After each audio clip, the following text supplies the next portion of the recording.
Father God, I come before you today, head bowed and body bent. T-Max, I'll give it up, give it up, give it up, give it up, give it up. Thank you, brother. Lord, I want to thank you that last night my bed didn't become my cooling board.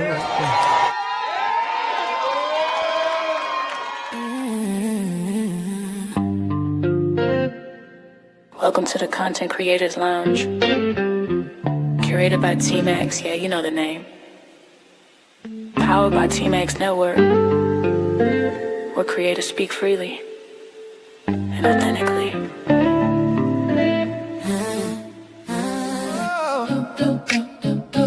Oh yeah, oh yeah. Yeah. Welcome to the Content Creators Lounge. T-Max set the tone, let your guard come down. Yeah.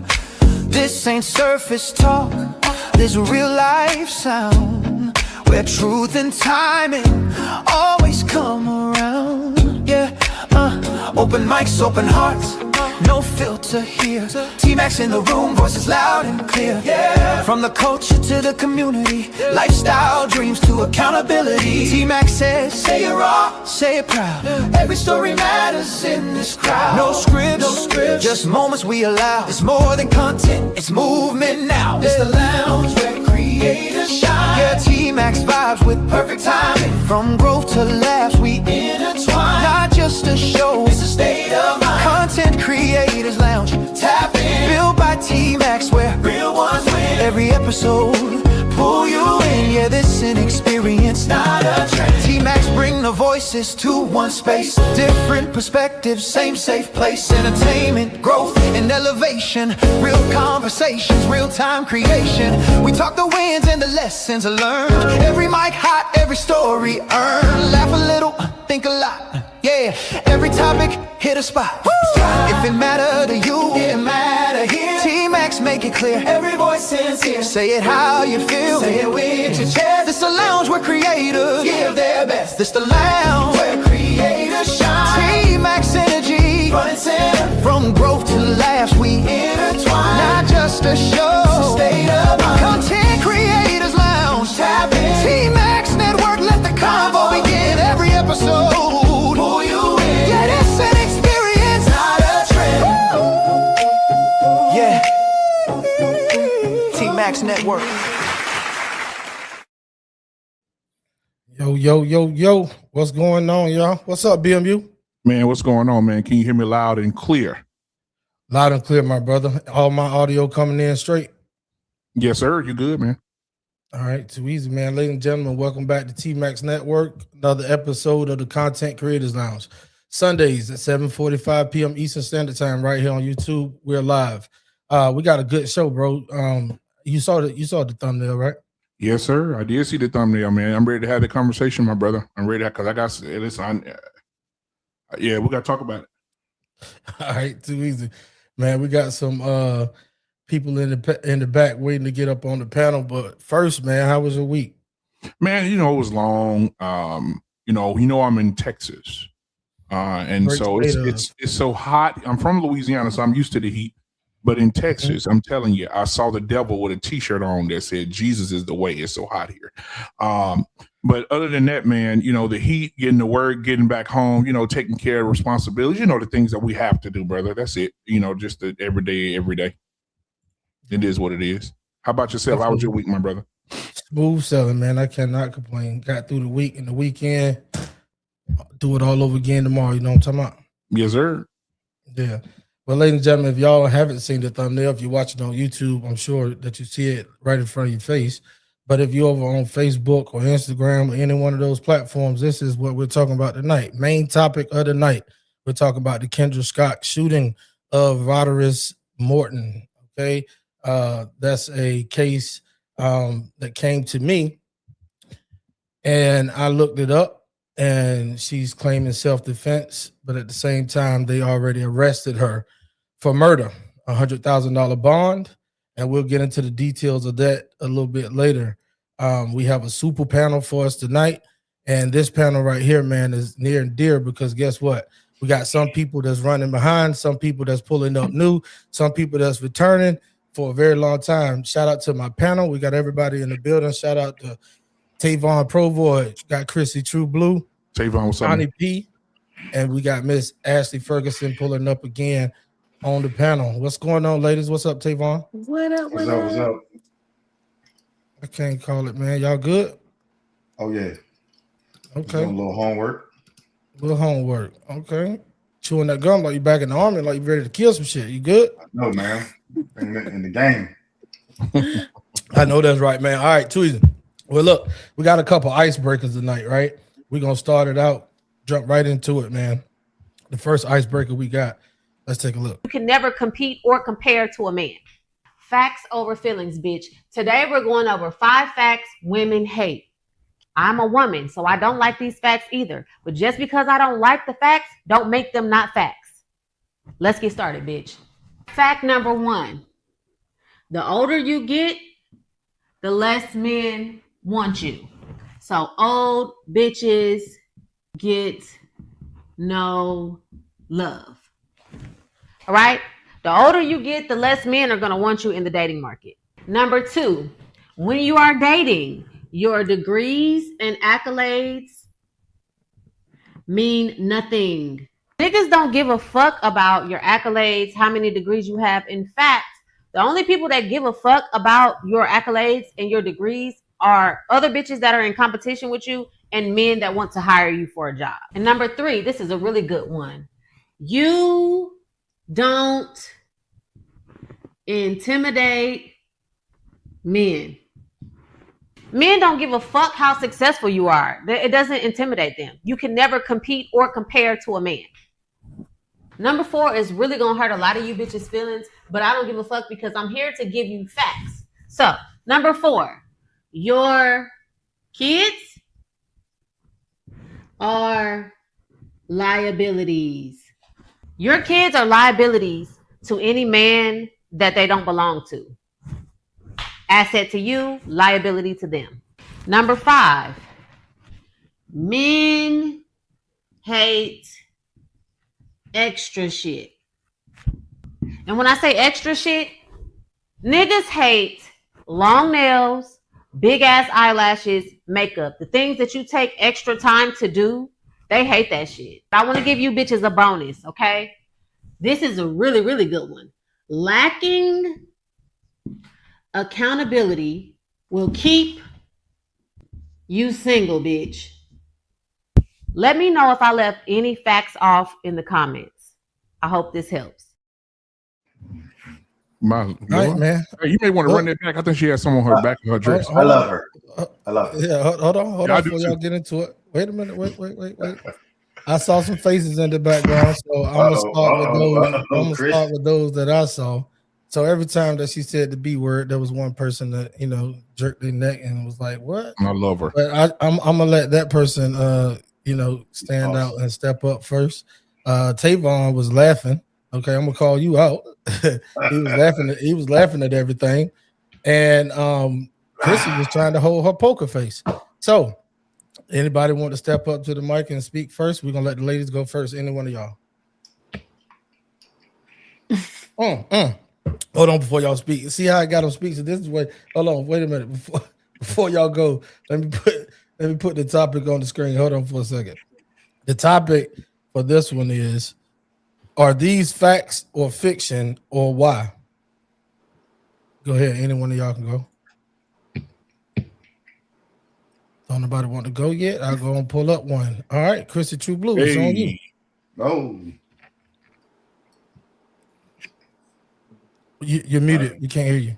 Don't act like your mic broke. Yeah. No, we can't hear you at all. This is good. Hey, listen, man, this is gonna be the best clip of the world of the whole time we've been having these shows, because 3 of them up here, one of them claiming her shit is broke, and the other 2 won't speak. Any one of y'all want to go ahead on the talk real quick before we dive into it? You still want to go ahead, Ashley. Have your way. Believe it or not, let me use her words. The bitch ain't lying. She not lying. The only thing I don't want to say disagree with, because I realize at this moment that I am making it about me instead of generalizing it. Is the first one about dating. Cause I don't have any problem dating. I don't have a problem in that area. Now the range has certainly changed as I've gotten older, because it's either gonna be Tyreek or Tyrone. There is no middle. I turned 42, and Tyreek either want to come drink up all my juice pouches, or Tyrone either want to take me to Golden Corral, and got a pocket full of church keys. But dating, I don't think I get the dates. It's just the range is odd. Kids being a liability, the bitch ain't lying. We had that conversation, I think, last week about, like children and, dating and being in serious relationships, and men being providers and doing all the things for said children, and they don't give a damn. Talk to you crazy, they mamas talk to you crazy. It's odd. So I don't disagree with the bitch. Shawnee P. The lack of accountability, man. Yeah. I don't know, like the older I get, the more I just sit back and be like, oh, you hate me, bitch. Like how you let me make this decision as my friend? Just the things that I'm not gonna say glorify, but we don't talk about the ugly shit behind some of the things that we do. And that is a problem. That's a Other problem. women holding other women accountable. Yes. Like we would expect men to do it, but women don't do it either.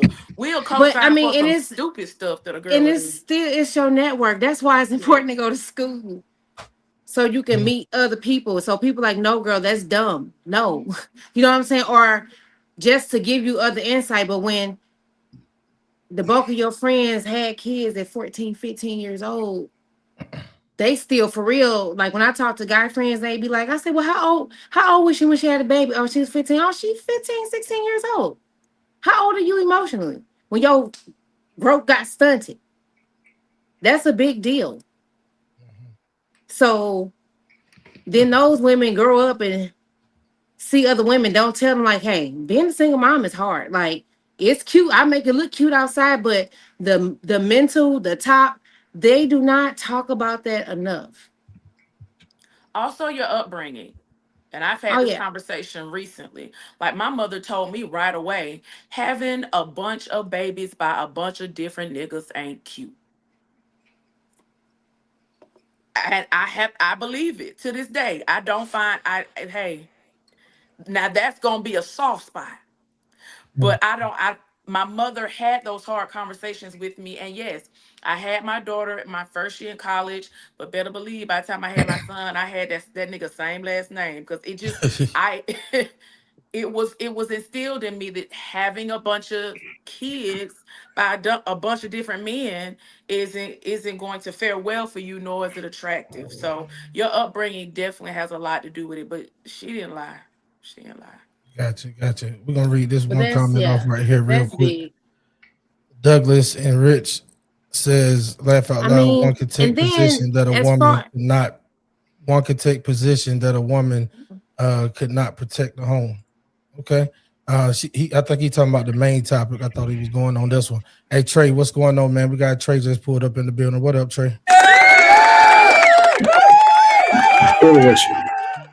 Hey, can't complain, man. Can't complain. Trey, what's going on, my boy? Yeah, we should we should have Chrissy pulling back up in a minute to help you ladies out. But I do notice something. I'm gonna start out for the fellas real quick. I do notice something. There were 5 and a bonus, and a lot of the 5 wasn't talked about. So if y'all want to revisit that and talk about some of them other than the accountability part, I'll let you go ahead. If not, the fellas will dive into it. I just feel that 2 of the topics, if you out of those 5, if you hit 2 and ain't a negative, it ain't good. I say pull out. And then 9 times out of 10, if 2 of those topics going to shake your bush, 9 times out of 10, the bonus topic, it's going to be a negative also because accountability is major because that's you know that we get beyond the we kind of like get in the weeds, but when we take and solidify the relationship, and then you find out later about the person, and then you have that regret, and you should, you know, like before it gets, you know, too damaging or too dark, you're like, oh man, I should have vetted this person a little bit better, and find out those skulls, bones later, and then you know, if they don't have some type of like self-remediation, then you just find yourself in and out of relationships. You know what I'm saying? So, and then just like how she said, if you come from a certain type of background where you don't look at situations to rectify them and better yourself, then 9 out of 10 you're going to be jumping in and out of relationships your whole I guess your whole dating little run. So that's all I have to say, man. But I look at a lot of her videos. She be speaking the truth, and it's another woman too. She pretty on it also. So Gotcha. yeah. Hey Trey, did you get a chance to see the video when you was pulling up? No, I did not. I'm sorry. I got here late. Okay. It's a pretty lengthy one. I don't want to really play it over again, but basically you had a woman that came up and gave 5 what she called facts about women that women might not like. And Shawnee, I saw you writing down something. Did you write them all down or no? Yeah, I caught the first one because that one kind of stuck out to me, and then the last 2 in the bonus. She said kids are liabilities. Mm-hmm. Yeah. The bonus topic was accountability. 5 was men hate extra shit. Yeah, like that's long the nails one and right there. eyelashes. That's the one right there. They don't That's give a it. damn about your degrees and your Don't, accolades. goddamn right. Don't. They sure nope, don't. Absolutely not. I think that was number 3. Yeah, okay. Yeah. Well, that's good enough for you though, Trey. You want to comment on it, then we'll get the BMU for last. You muted, Trey. I'm sorry. I didn't catch you. One more time. Okay. So she talked a lot of shit about women, saying that women think certain things are real to men, when she said degrees don't matter to men. They're children to men that's not the biological father. Is liabilities, is assets to the mother, but a liability to the stepdad. She talked about men don't like all the extra shit, lashes, the Long big weaves, long nails, all that good shit. And she pretty much went in. And accountability. Oh, I think I've seen that video. It's a chick. She's kind of attractive. She just like writes on a board or something like that. Yeah, I think I've seen the video. Yeah, look, we talked about this with Sarah Fontenot. Yeah, I know how I feel about females that like to spew, red pill rhetoric. I don't go for it because most of the time they're just getting it from men. They don't really understand it and why we feel that way. I actually disagree with the not wanting a woman with a degree. I've never dated a woman who didn't have a degree. I don't understand this idea that you wouldn't want an educated woman. It actually kind of bothers me a little bit. I've dated women who have master's degrees. I've dated women who have doctor's degrees. This idea that like she's going to teach your child. She's the first teacher of your child. Wouldn't we want her to be intelligent? Like, wouldn't that be a thing we would want? Like, I want my child to. And some of these kids can't read or write. They're reading at 3rd grade level. Hold on, Tavon. I got him. And no, Trey. Let me say this about the education piece. What she was saying in a nutshell, it's not that men didn't want women with degrees. It's that their degrees don't matter to us in a manner that it matters to them. Yeah, that's what I'm challenging. I'm challenging that. I disagree. I disagree wholeheartedly that it actually does. And I got you. I'm coming to you. Is that as men. Go ahead, Trey. No, you good. No, I'm saying as men make more money, they do look for women who have degrees. Like this idea that you just go pick up a chick from the Burger King, that's not a real thing.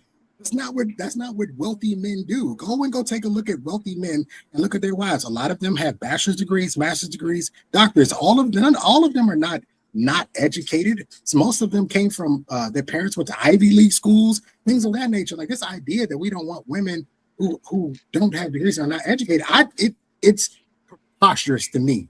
And I get what the idea is that, well, it's not something like, I've never rolled up on a woman that's like, oh, your bachelor's degree is really sexy. I get that. I understand that concept. But this idea that at some point in time, as we go along in a relationship, I am going to know, well, what have you been doing since 18 years old? And I would hope that you were in college or you were working. And if one of those has to result in either some money or a degree. I'm sorry, I just don't agree with that. Okay. All right. Let's let Chrissy jump in here. Or Tavon, you wanted to say something to what he just said? So this goes back to the conversation. Trey, I'm not knocking nothing you say. I agree with you to a point. So so our education system doesn't validate if a person is intelligent or not to be that person that you're going to share your life with. Now, it is a plus. The education system, I believe, in college shows me that they can stick with something and complete it. That's it. That's all it shows me. Because it doesn't teach you anything. Like you can learn the skills, but unless you apply them, I would say a person that's more structured. But that's what comes with the conversations and stuff like that. Now, I'm not going to get excuse my French. I'm gonna just use it as it is. I'm getting a hood book off the street that can't connect with me. But what if you're an entrepreneur or you adopted the family the family trust or something like that, and you picked up the business and you took it and made gazillions off of it? Where do you have the opportunity to gain the education from? You know what I'm saying? So when I look at that, I think that's when it comes back to the conversation and sharing with your aspirations and stuff like that. And also when you look at some certain high school sweethearts that they might have been mothers and whatever, and they came back and they decided that they wanted to go to do whatever their heart desire, or be a seamstress or own a little shop or something, and then it took off. So there are different things that I believe that we shouldn't just, especially now, because anybody could be a millionaire. You can get on, do some content, then you blow up. So the whole structure of that type of system, I agree with you, probably in our generation, but not the new generation, man. You could be a millionaire with nothing. And I would say this about my cousin too. Well, he did go to college, but he didn't make it big until he started doing the content. You know what I'm saying? And then he just took off. You know what I'm saying? All right, we're gonna get Chrissy up in here real quick. Chrissy, you saw the video before you left. You was on pause in spirit and on delay in your technical difficulties. So we'll let you go ahead and have the floor. This is an icebreaker, y'all. So after Chrissy go, we're gonna read some comments and go on to the next topic. Go ahead, Chris. What she said, can you hear me? Loud and clear. Okay. So what she said isn't wrong. A lot of men don't care about a woman's degree. A lot of men, the only thing that a man really wants is a woman to be his piece at the end of the day. That's it. That's all. And that's something that don't cost nothing. Now you good. Trey be killing me. Hey, Trey, I am gonna let you end this right here. Go ahead. You the last person speak on this. I'm sorry, BMU ain't went yet. Hold on, Trey. Wait, Trey. Go ahead, BMU. My bad, brother. First of all, I think that it's not enough men out here that give the women their flowers. And I want to say that dress that she has on looks amazing. I think that she's very fit. I think that she has a beautiful smile, and I think that she's snatched like a child in a kindergarten class after a bad word was said. So we want to make sure we give her flowers when it comes to that body, and that the way she say bitch is sexy too. So anyway, you sound so creepy, BMU. Shut your ass up, Trey. Before BMU, before you go real quick, let me just say the one that I remember. She also said that the older women get, the more they're left behind and undesirable. But go ahead, BMU. So I will say this. For the last couple of years, I've been watching educated people. And since we're talking about women, I'm going to bring up two because I want to be sexist. I'm going to bring up two people. Kamala Harris has a bachelor. She has a BA. And Kamala Harris say, the way you know it's hot outside is to go outside and see if it's hot and go back in the house and say it's hot outside, right? So she has a degree. We've been listening to Ben Crump. He's a lawyer. He can't read two sentences. Just because you have these degrees does not mean you're educated. I don't know what happened to these people. when they got these BAs, and both of them are millionaires. Kamala Harris and Benjamin Crump are both multimillionaires, and Ben Crump can't read 2 sentences. But I will say men do care about the doing too much. I don't want to go to sleep and wake up and there's a piece of you laying on the pillow, or eyelash, or the wig came off, 8 tons of makeup on your face. I think that black women are very beautiful women. And I think that, I don't know what happened, Trey, T-Max, Tavon, ladies on the panel. I don't know what happened. I don't know what happened that made women feel like they weren't beautiful anymore. I don't know what happened to make them feel like, my face has to be mocha, but my neck is black cherry. I don't know. But another thing she said is that the kids are a liability. Absolutely. When a man comes into your life to help you be in your life and help you with your children, those children are a liability, because he understands it's just a matter of time before one of those kids say, "You're not my daddy." It's a matter of time for the temperature changes in the house when the kids get older and he has to handle that son of hers. And she's like, "Don't touch him. He got a daddy." It's a matter of time for that graduation comes and she tells you, "Hey, listen, his real daddy coming to the graduation. His daddy gonna walk in, her daddy gonna walk her down the aisle, her real daddy. Yeah, I know he ain't been in her life, but he want to walk her." So those children are a liability, and Ashley was all over it. So I don't even have anything else I could say and add on to this conversation, because Ashley was all over it a few minutes ago when she said what she said about those situations, men and how men think. And Tavon said, in this generation is absolutely 100% different. So there are no Keith Sweats in this era. Gotcha. I'm not making an argument for stepdaddies. I don't think you should ever be a stepdumber. However, at some point in time, we're gonna have to identify what exactly the liability is, because we're not identifying what the liability is. We're just talking about an emotional liability. Mm-hmm. Like, oh, you said you're not my daddy. That's not a liability. That's an emotional liability. At some point in time, we're going to have to say what the actual liability of the kid is. Now, for instance, you want to move your kids in my house. Well, now they become a liability because I have to pay for the water and all of that, right? And it's going to be increasingly more. It's more showers, more electricity, right? All of that. That would be a liability. But eventually, we have to break that down. I don't think when we get. Yeah, gotcha, man. We got to move on to the next one. We 27 minutes in. We had 62 watching. We got 51 on us right now. Ashley, I'm coming to you with these comments. If you would, please help us out real quick and knock some of them out. Here go the first one. Well, okay. That person said, the elders of the village council have proclaimed that our garments have vanished. We now shiver most miserably in the bitter cold and await thy return.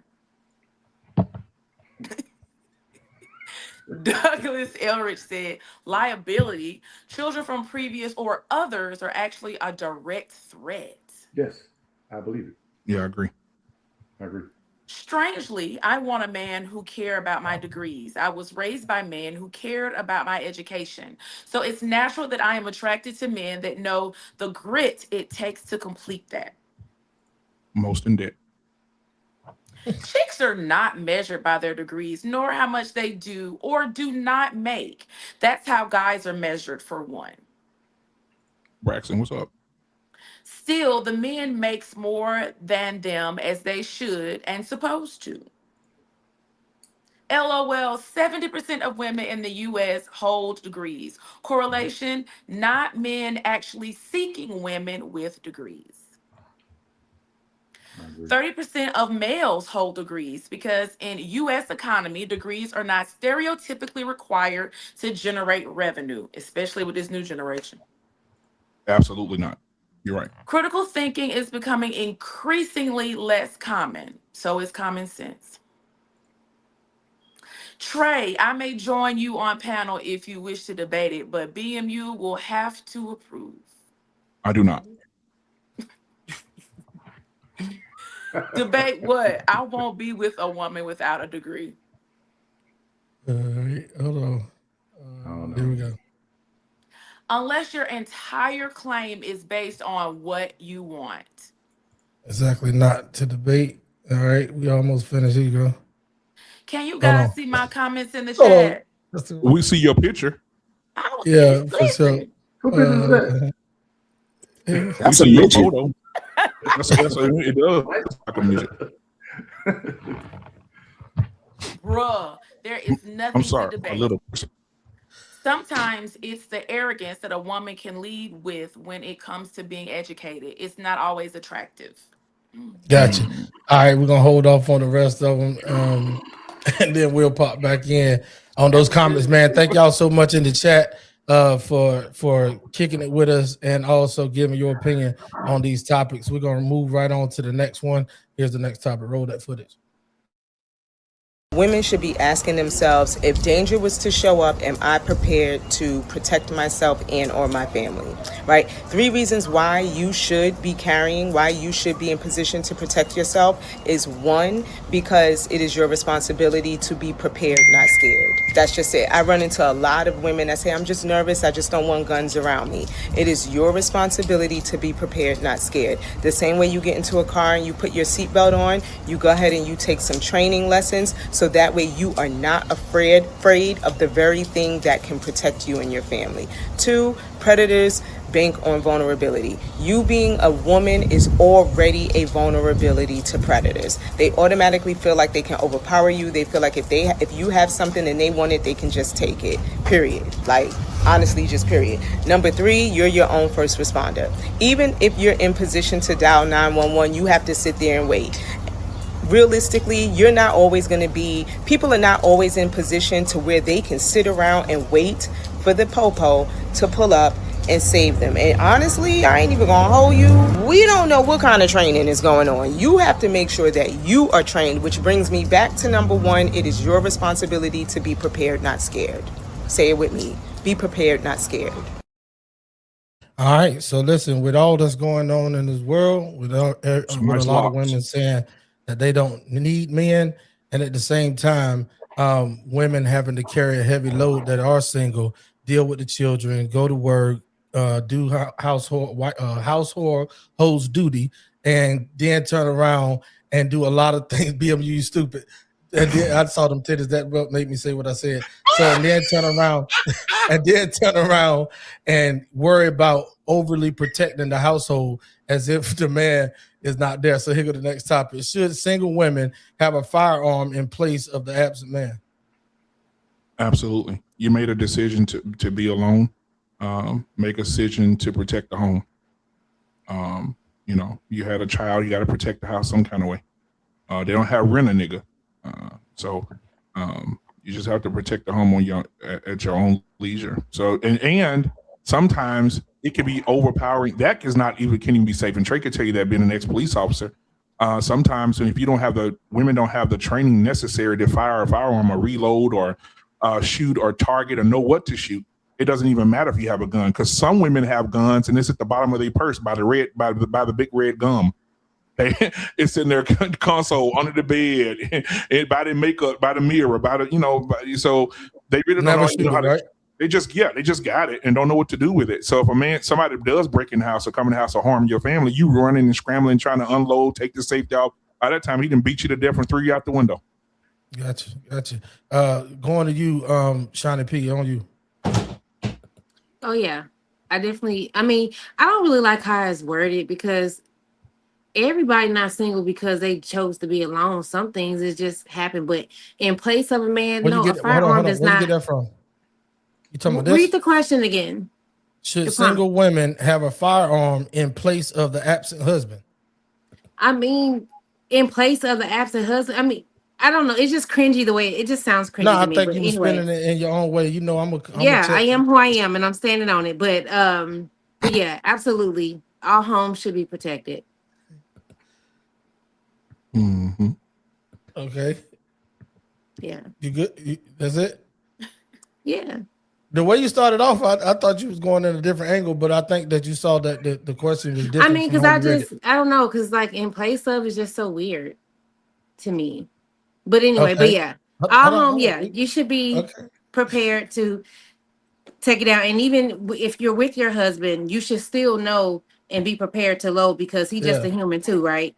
Yeah. So You should be prepared to be co-captain if that time ever comes. Yeah, Shani, let me ask you a question. If somebody had their whole mouth balled out and all their teeth pulled out and they had dentures, are they dentures in place of their real teeth? I mean, okay. Are there dentures in place? I mean, yeah, we can say that. Yeah. Yeah. They're in place of real teeth. All right. I accept your last answer. Going over to you, Chrissy. Should single women have a firearm in place of the absent husband? Yes, they should. But even if you have a husband or a man, I'm still gonna have a firearm regardless. Y'all got some real short answers tonight. I love it. Coming to you, Ashley Ferguson, it's on you. Yeah, I'm coming with my gun and a mouthful of teeth. Yeah. Actually, something different now. Actually, we got to talk to behind. We got to talk after the show. Hold on. Go ahead. Ashley, finish up. I'm just what the other two ladies said. I can reiterate it. And we spoke about this last week. Even with the husband, I'm his helpmate. We gonna kill whoever in this house. Together. We gonna blow this nigga out this house. I just did a training class with Freedom for You in Charlotte, North Carolina, where I shot some semi-automatic weapons, 8mm, 9mm. I do have my license to carry, and not just because to replace, because I am either by choice, either because a nigga didn't air right, whatever the reasons are, I need to be protected. I live alone. And I am going to, just like it's an underrated blessing to leave your job and make it home safe. It's also an underrated blessing to get out your car, put your key in your door and cross that threshold. Folk crazy out here.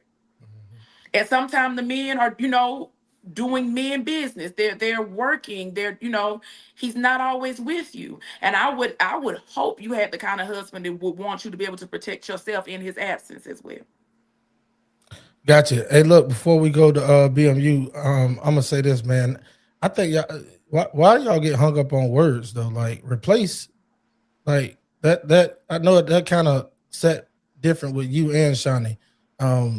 Replace is not a bad word when there's the thing that's supposed to be there to protect you is not there. So replace is an actual word that fits.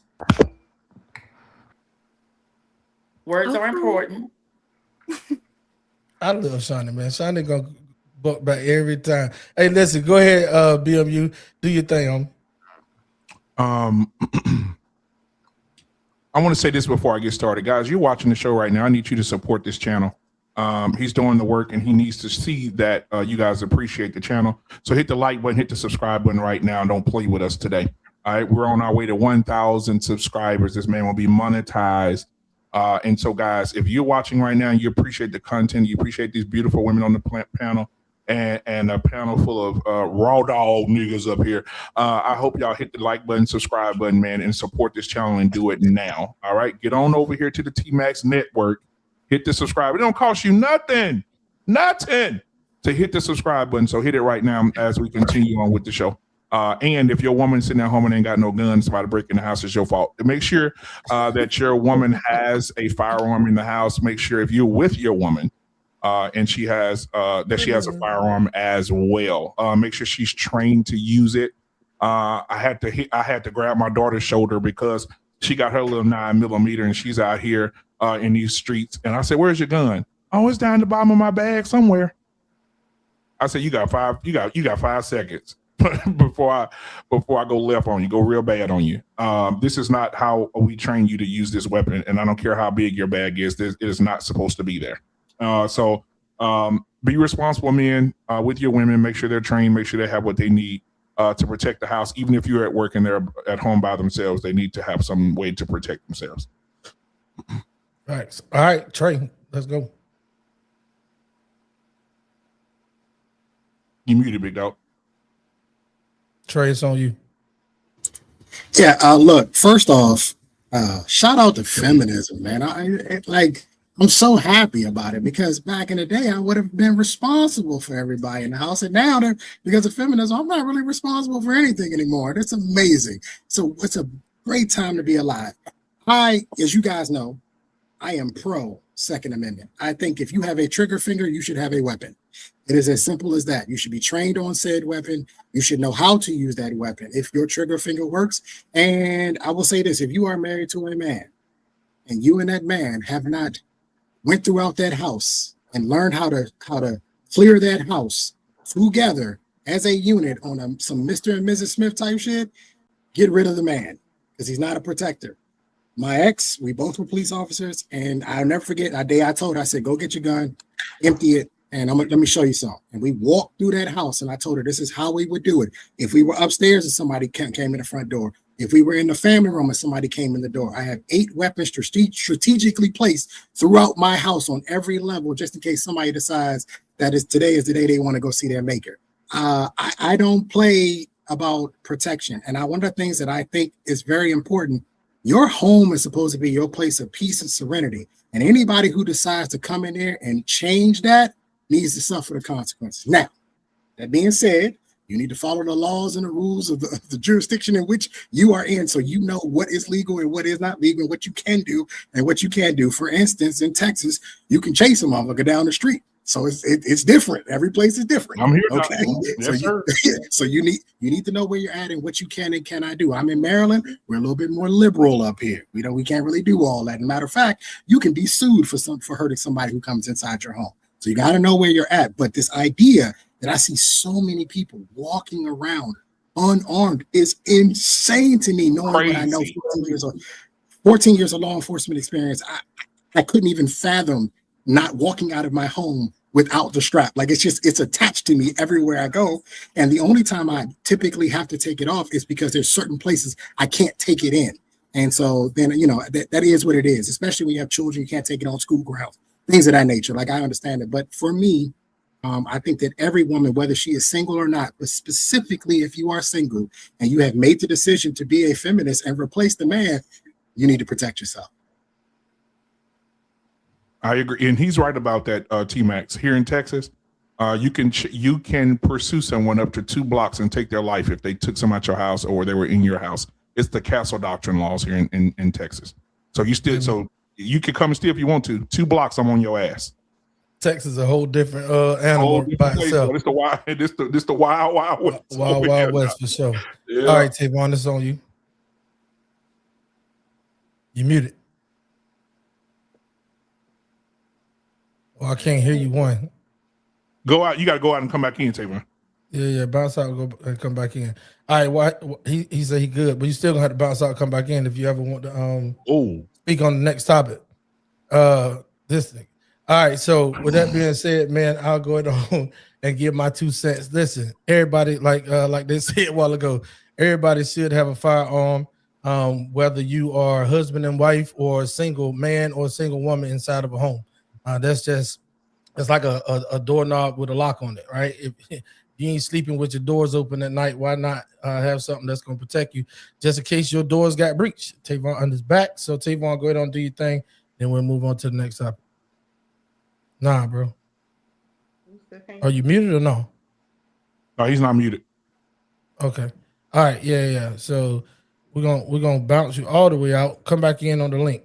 All right, so he ain't gonna talk on this topic. We'll move on. Let's stall him out real quick and give him something.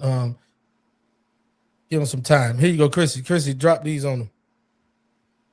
It's crazy. I grew up in SCLA 90s, and I never ever had to use my hands. I am no longer an SCLA and suddenly need guns because I'm supposed to be scared of what's happened. Mm-hmm. Women should have firearms, single or not, because she won't be with her husband when she's out. And yes, they should be properly trained. Rent and in might actually become an industry in the U.S. It's a thing. That's rent a nigga. I didn't want to say that. Okay. Rent a nigga might actually become an industry in the U.S. It's in a few countries already. No woman should be allowed to own weapons. Diabolical. They also should not be allowed to vote either, but that's a separate discussion. Men be prepared to be used like DoorDash. Ladies too. LOL. The future is upon us. What's up, family? It's TT from last week. Hey, TT. TT, what up, man? I'm glad you hit us with a long, drawn out comment, man, because we know how you can get. Shout out to our boy TT, BMU stupid, up in the comment section.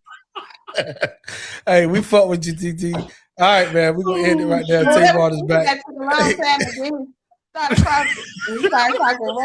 Yeah, but look, TT, that's how I do. He already said he was nervous, and once he wasn't damn nervous. He just wanted TT, pull up, man. We'll spotlight. give you a second chance. We don't have that kind of time. We was out here for 4 hours dealing with TT ass. Until you piss him off, then it's smooth as butter. I know. They don't stutter or nothing. Hey, TT, the hell what they talking about, man.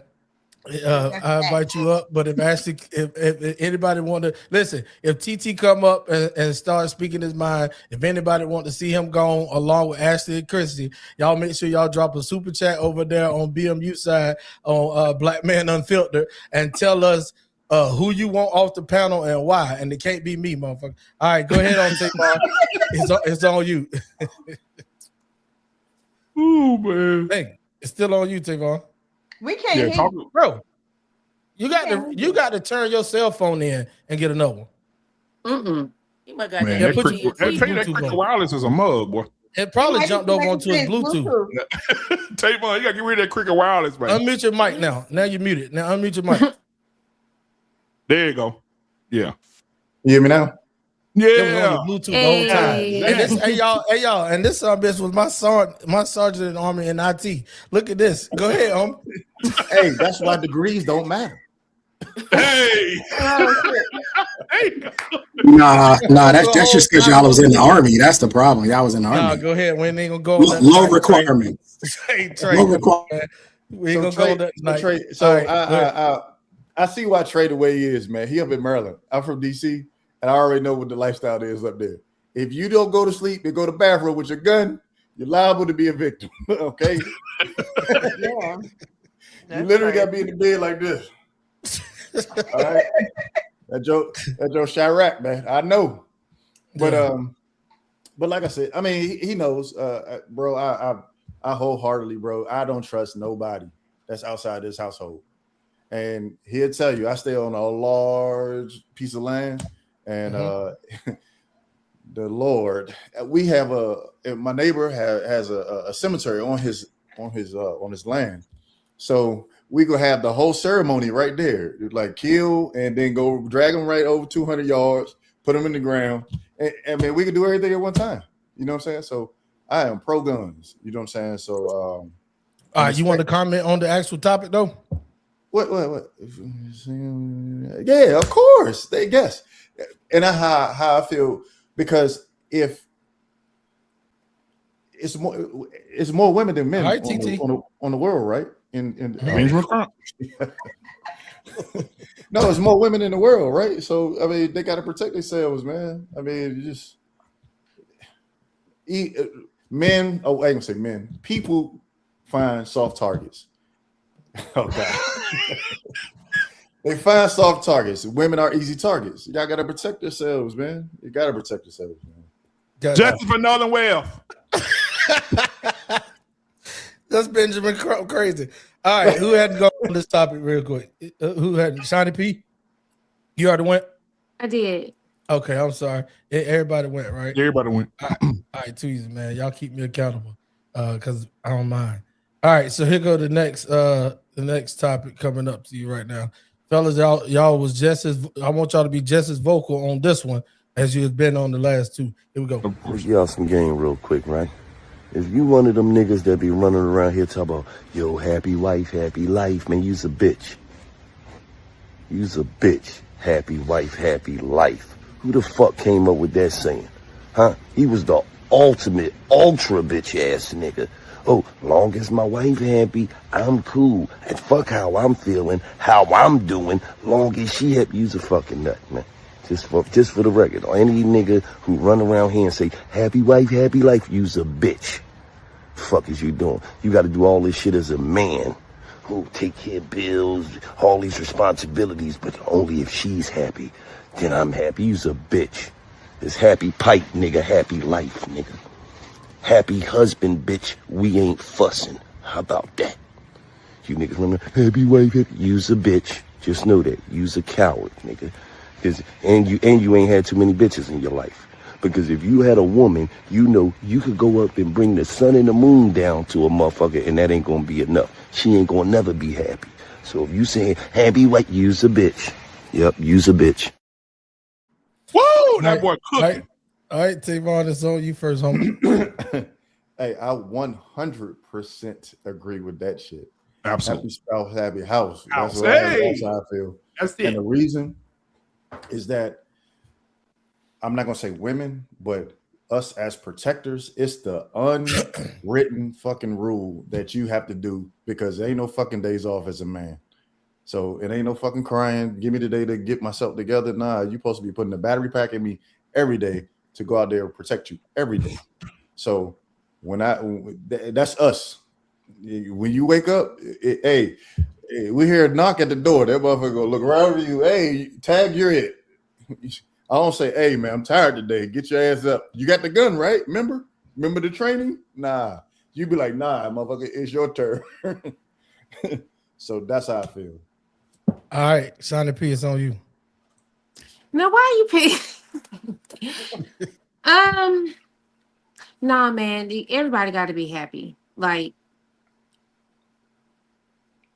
your man, you know what I mean? Is probably already one step away from losing it all mentally, anyway.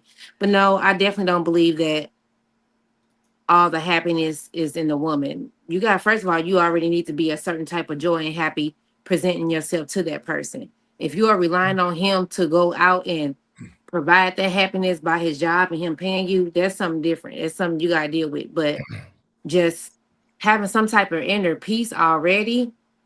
See, a lot of these women are witches, and you know, and they don't have inner peace. They are presented aesthetically peaceful and cute, but when you get down to the nitty gritty, they not happy women, and they are there to harvest everything that you have. So nah, man, like dudes like, oh well, I want you to make me happy. I'm not here to do that. You got to already be that. I'm just a sprinkle on top, baby. You know, so no, it's not all about that. And typically those men, they can't keep that shenanigans up for long. That'd be a facade like a mug. Oh, pleasing ass nigga. No, be a normal man, be a person. You know what I'm saying? So it ain't bad to say no sometimes, huh? I mean, because a lot of them get so focused on you, they not paying their own rent. They're not taking care of their due diligence. I'm like, what are you? Don't stop. No, but I don't get it. But nah, bro, y'all should already have that. I mean, we're getting older. Most of us half damn dead. Come on. You know what I'm saying? And if not, and if you know you a natural negative Nancy, Debbie Downing ass woman, you ain't got no business going to take what a man have to offer. Mm-hmm. All right. Yeah. Connie, one question before you go. Is happy wife, happy life ruining relationships? I don't know who subscribed to that shit. I don't. Yeah, that's horrible. I mean, because it's a give and take, man. Like I say, eventually you're gonna drain them. You know what I'm saying? And it's gonna become a real issue within your dynamic. Everybody gotta need some joy. Everybody. Gotcha. All right, too easy. Chrissy True Blue, it's on you. Is happy wife, happy life ruining relationships? That saying don't even exist no more. Because divorce is so high. People really not even getting married for the right reasons no more. So happy life, happy wife, that was probably back in the 60s or the 50s. Terrible. But not now, not in the modern day age. That shit don't exist no more. I think you have to be happy with yourself, and then y'all can be happy together. But just because one person happy wife, nah, that doesn't exist at all. Okay. All right. BMU on you. Where do I start? I'll start with the question first. Happy wife grabbed the knife. Listen, this is the problem. Okay, I do believe the men in the 50s and the 60s had that mantra, and they believed it. They really did, and they passed it down to their children. And one day, I was in Simp University. I think I was a freshman in Simp University. I think I dropped out my junior year. No, my sophomore year, I dropped out because I started to say, "Granddaddy, y'all on crack." There's no way that a man's existence is supposed to be that of making sure somebody else happy 24 hours a day, 7 days a week. And you're sitting over here, and this is what I'm telling you. I used to sell cars a long time ago when I was probably 19, 20 years old. And I used to see men and women come in, I look at their credit reports, and at their age, I say, she 45, she look good 45. Then I look at his, this shit 45, he look like he's 70 years old. He like Colonel Sanders. He's working himself to fucking death. For what? For what? For what? She don't, listen, if you have to do all that, she really don't like you. She's using you. You are a Wi-Fi connection, and as soon as she go to the next nigga, she gonna connect to his. Okay? Women are never pleased. And there are some women out there that will be pleased with a great man and won't require a man to kill himself to please her. But I'm under the impression of this, T-Max. I'm gonna land my plane here. God gave women hair. They got lace fronts. He gave them titties. They went and got breast implants. He gave them an ass. They went and got BBLs. He gave them lashes. They extended them. He gave them fingernails. They made them a mile long. If they not pleased with what God gave them, you don't got a fucking chance in the world to please a woman. Is it Sunday? Is it Sunday? Boy, he preaching. He preaching. I wish I had some emojis to put up of a collection plate, boy. All right, so Trey, the truth. Doors of the church is open. Yeah. Trey, it's on you, brother. So here's the thing. This is how I feel about the happy wife, happy life. Obviously, if I got married, hell, it's definitely frozen over. But if I ever did get married, I have no intentions of ever getting married. But if I ever did get married, why would I not want a happy wife? Right? So the question then becomes, how does she achieve the happiness? Me personally, I believe that happiness is an inside job. She has to come to the table already happy. There's nothing I can do for you, baby. I can't do nothing for you. If you don't know how to make yourself happy, there's nothing I can do. I can buy you, well, I can buy you as much as I can afford, but still, I can't make you happy. You have to come to the table and make yourself happy. Therefore, you can be the happy wife and we can have the happy life, or you can be the happy spouse and we can have the happy house. But if you're coming to our marriage, into our marriage, looking for me to do the job that you're supposed to be doing on yourself, well, sweetie, we're doomed. So yes, I do want a happy wife, but I don't want it in a sense in which I'm always on trial. I'm always at work. I'm always having to do this. I retired at 35. I am not working for nobody ever again. I'm done. So I need somebody who's already come to the table with their happiness. And furthermore, she knows what to do when she goes through fits of depression. We all go through fits of depression. She knows how to get herself out of these ruts because it's a part of life, right? There's peaks and there's valleys. So we all have to be able to get in and out of this. She knows how to do it. She don't need me. You want to know why? She's already tried and true. Before we got together, she knew how to do it. So that's what I need. So yes, I do want a happy wife, but the happiness is internal. Boy, this save a nigga Baptist church today. We're going to save some men today. We're going to save some men. Hey, look, a lot of people think the energy is directed towards women on this panel today, but it's actually in reverse because men need to open their ears and hear what these ladies got to speak about, but it's more directed towards us. So we keeping each other accountable. Ms. Ashley Ferguson, last but not least, it's on you. I can't imagine the mental fortitude it takes to try to make one motherfucker happy all the time. It sounds draining. It is. I can't imagine the conversations that man is not having with said wife because he's trying to keep her happy in the life, right? And I agree. We've just reiterated the same thing. Happiness is definitely an inside job. Your spouse, your mate is not coming into this to complete you, but to compliment you. So happiness is definitely a you thing. It's as far as I'm concerned, I want my house to be happy. I don't want to be happy by my damn self and have a miserable ass husband. You know what I mean? Like, I want us to be in this thing dancing in the kitchen to Anita Baker together. Hell, I don't want to be in there by myself because he's spent all he's had, whether it be something tangible or mentally, because Black men don't have the space that they need to lay down what they need to lay down mentally. Oh man. Oh God. Oh, bless geez. your I heart. gotta Hold on. Wait a Oh, minute. shut Wait up a that minute. bullshit. We got to give Good Ashley God some doggone Almighty. air horns in this. My God. So, Hey, look, so Ashley, when you listen, couple by you with being a trying to make permanent, one person happy, which means you have abandoned yourself. Mm-hmm. And not only are you paying bills, we got them on grateful ass children that ain't yours. Like, it just feels like we piling on top of one person, and then the audacity of me to feel like it's also his duty to make sure I'm happy.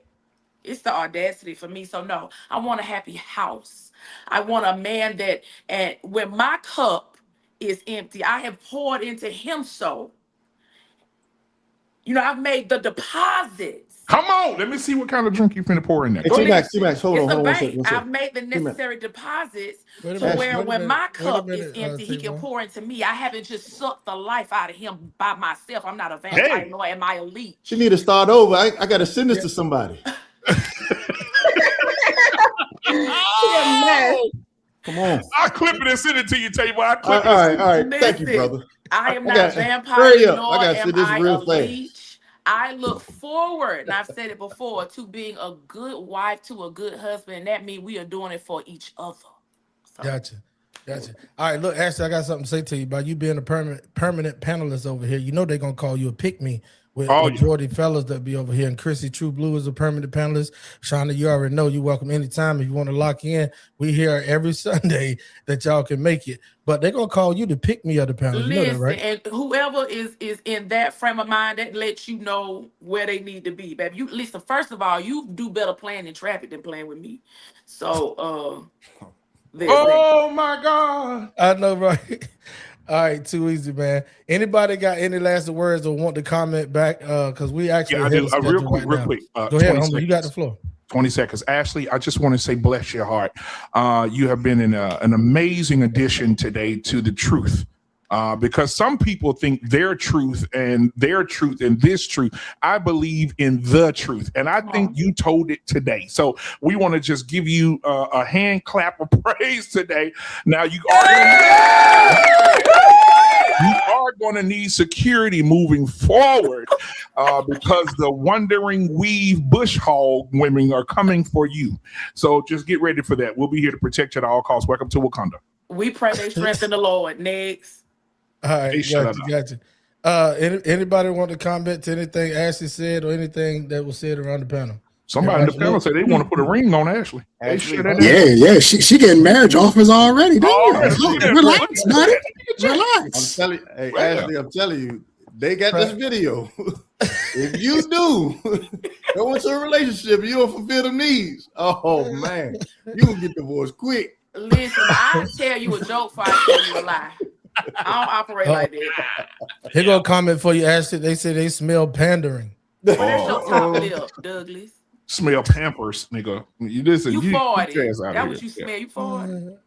Yeah, you crazy. All right, too easy. Let's go ahead on and move into the next topic. This is the last topic of the night, so it's a little lengthy video. Some of y'all haven't seen the case with Kendra Scott, right? And she shot a 20-year-old young man who she found underneath her 13-year-old daughter's bed when she came home at 1:30 a.m.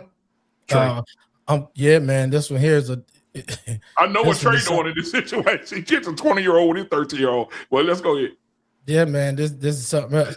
We got another brother just pulled up on the panel. Y'all shout out Mr. Bean TV. What's going on, brother? All right, man. So here comes the next topic. Mr. Beans, welcome to the panel. Here come the next topic. We're gonna get on the main topic of the night. Here we go. This shooting took place here at around 1:40 a.m. and it happened at this home right across from me on Travis Road. Now, this all happened after a mother found a man in her house. She says he was hiding under a child's bed. As your parent, you're protecting. And when a situation comes up like that, you just react. If someone came into your home and they weren't supposed to be there and they was running out and the law has been changed, when you shoot, you don't know where the bullet gonna hit. A young man lying motionless in the grass, his belongings scattered around him as if he had been rushing to leave. A mother standing on the property, calmly and repeatedly telling officers she had simply protected her home. By the time investigators finished their first hour on scene, they knew this wasn't what it looked like. This is the story of Rodarius Morton and the self-defense narrative that was never as convincing as Kendra Scott thought. Kendra was a mother to a 13-year-old daughter. The mama bear instinct is practically a cultural religion. Society expects mothers to do whatever it takes to shield their children from the dangers of the outside world. Kendra suspected her daughter was communicating with boys, a violation of the strict rules of the Travis Road house. But Kendra didn't just give a stern warning. She made a specific, terrifying promise. She sat her young daughter down and told her in no uncertain terms that if she ever caught a boy inside their home, she would put a hole in his A. The daughter had made a connection with 20-year-old Rodarius Morton. The inappropriate age gap, a 20-year-old adult engaging with a 13-year-old middle schooler, is a glaring red flag that paints Rodarius's choices in a highly critical light. Kendra Scott was out of the house for the 13-year-old daughter. This was the green light. The texts were sent. The back door was left unlocked. At approximately 1 a.m., Rodarius Morton slipped quietly onto the property at Travis Road. He moved through the shadows of the yard, pulling open the door and stepping into the dark house. For 30 minutes, the house remained quiet. The secret seemed secure. At 1:30 a.m., the sound of a vehicle pulling up shattered the silence. It was Kendra, and she knew something was wrong. Instead of unlocking the door and walking in, Kendra began banging aggressively on the exterior. Her voice cut through the quiet night, loud and demanding. "Who's at my house?" she yelled. The 13-year-old girl, remembering her mother's lethal promise, was terrified. Rodarius scrambled. In a desperate, frantic bid for survival, the 20-year-old squeezed his frame underneath the child's bed. And then the hiding spot was compromised. Kendra found him. We know Kendra began yelling at him to get out. Rodarius didn't fight. He didn't argue. He didn't lunge. He dragged himself out from under the bed, grabbed his belongings, and began to rapidly retreat through the house, desperate to put distance between himself and the furious mother. He made it out the door. But Kendra Scott wasn't just clearing her house. She was keeping her promise. At roughly 1:45 a.m., the Memphis Police Department dispatch board lit up. Calls were flooding in, reporting the loud, unmistakable crack of a single gunshot. Rodarius Morton was lying in the front yard near the porch. He was bleeding profusely from a catastrophic head wound. She did not ask for an attorney. She did not remain silent. She looked at the police and delivered a confession that she believed completely exonerated her. "I saw a dude under my kid's bed," Kendra reportedly told the officers, her voice steady, "and I did what I had to do." They documented the fatal wound. It was a single gunshot, but it wasn't to the chest. It wasn't to the face. It was to the back of the head.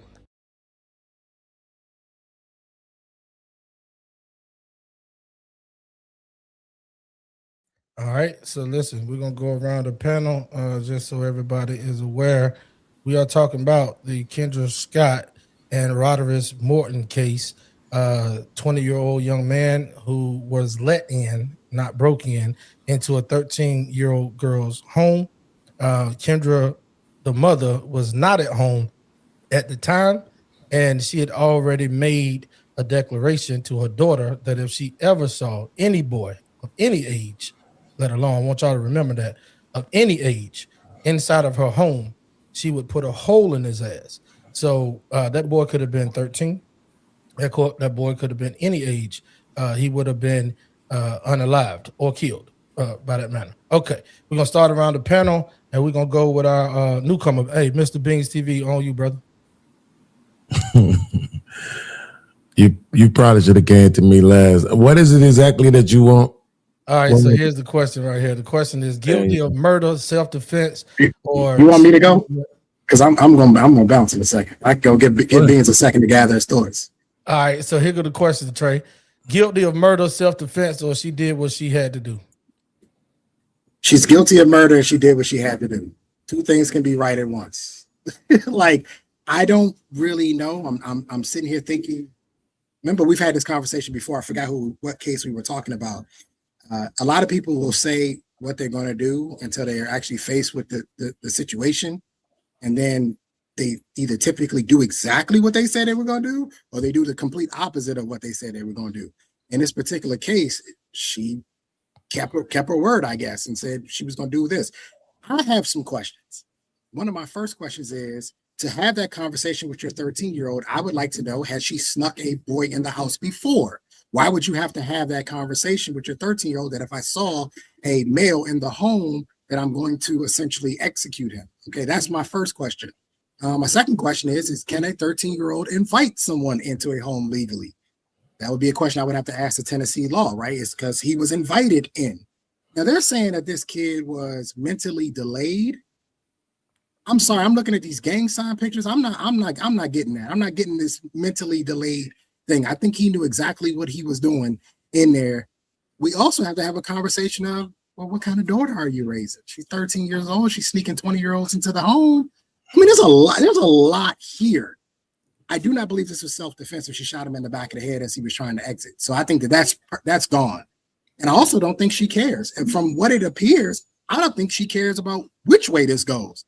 I think she's she's made her mind up that she's perfectly okay with if she spends the next 20 years in prison, because she did exactly what she said she was going to do. On God, I did exactly what I said I was going to do. I'm interested to see where this goes. This is Tennessee, so I am interested to see where this goes. I cannot tell you that I would have handled it the same way. I don't know if I would have gotten a gun. Probably would just had some hand-to-hand combat. Probably would have happened if I walked in and saw him under the bed. I would have dragged him from under the bed. But again, I'm just telling you what I would do versus what I would actually do in that actual situation. I don't know. I have a daughter. She's 7 years old. We have already made our determination. We're going to start having these conversations about sex and boys at 10. We're going to start having these conversations. And I highly suggest that a lot of people start having these conversations much earlier with these younger girls because they are moving quite fast. I got a lot of questions, but in my opinion, I don't think this is the first time a boy's been in her house. And I think that this was not only a warning shot to the daughter, but she was telling them, listen, you bring a boy, I'm going to do what I need to do. And she called her bluff. The end is the end. But y'all have a good night, man. This is a good panel. Trey, before you leave, it is against the law. A 13-year-old in the state of Tennessee cannot invite anyone in her home, especially a 20-year-old. And if he's 20 years old in the house with a 13-year-old, they consider it grape. I can't say it. But then there you go. Yeah. But then there you go. So thank you for answering one of the questions. Thanks. Yeah. I wanna push back on something real quick, Trey. So you said you were in law enforcement, right? Yes. Come across any gangbangers? Yes. What was the youngest gangbanger you ever came across? 9. Probably 9. Did he seem like he had the mental fortitude of a college student? Yeah, actually, not a college student, but he was wise beyond his years. Yes. He also knew to keep his mouth shut. I mean, but what does that take, right? Because my pushback is that the narrative that you painted, that because this dude is aware of gangbanging or gang signs, that somehow that means he's a genius.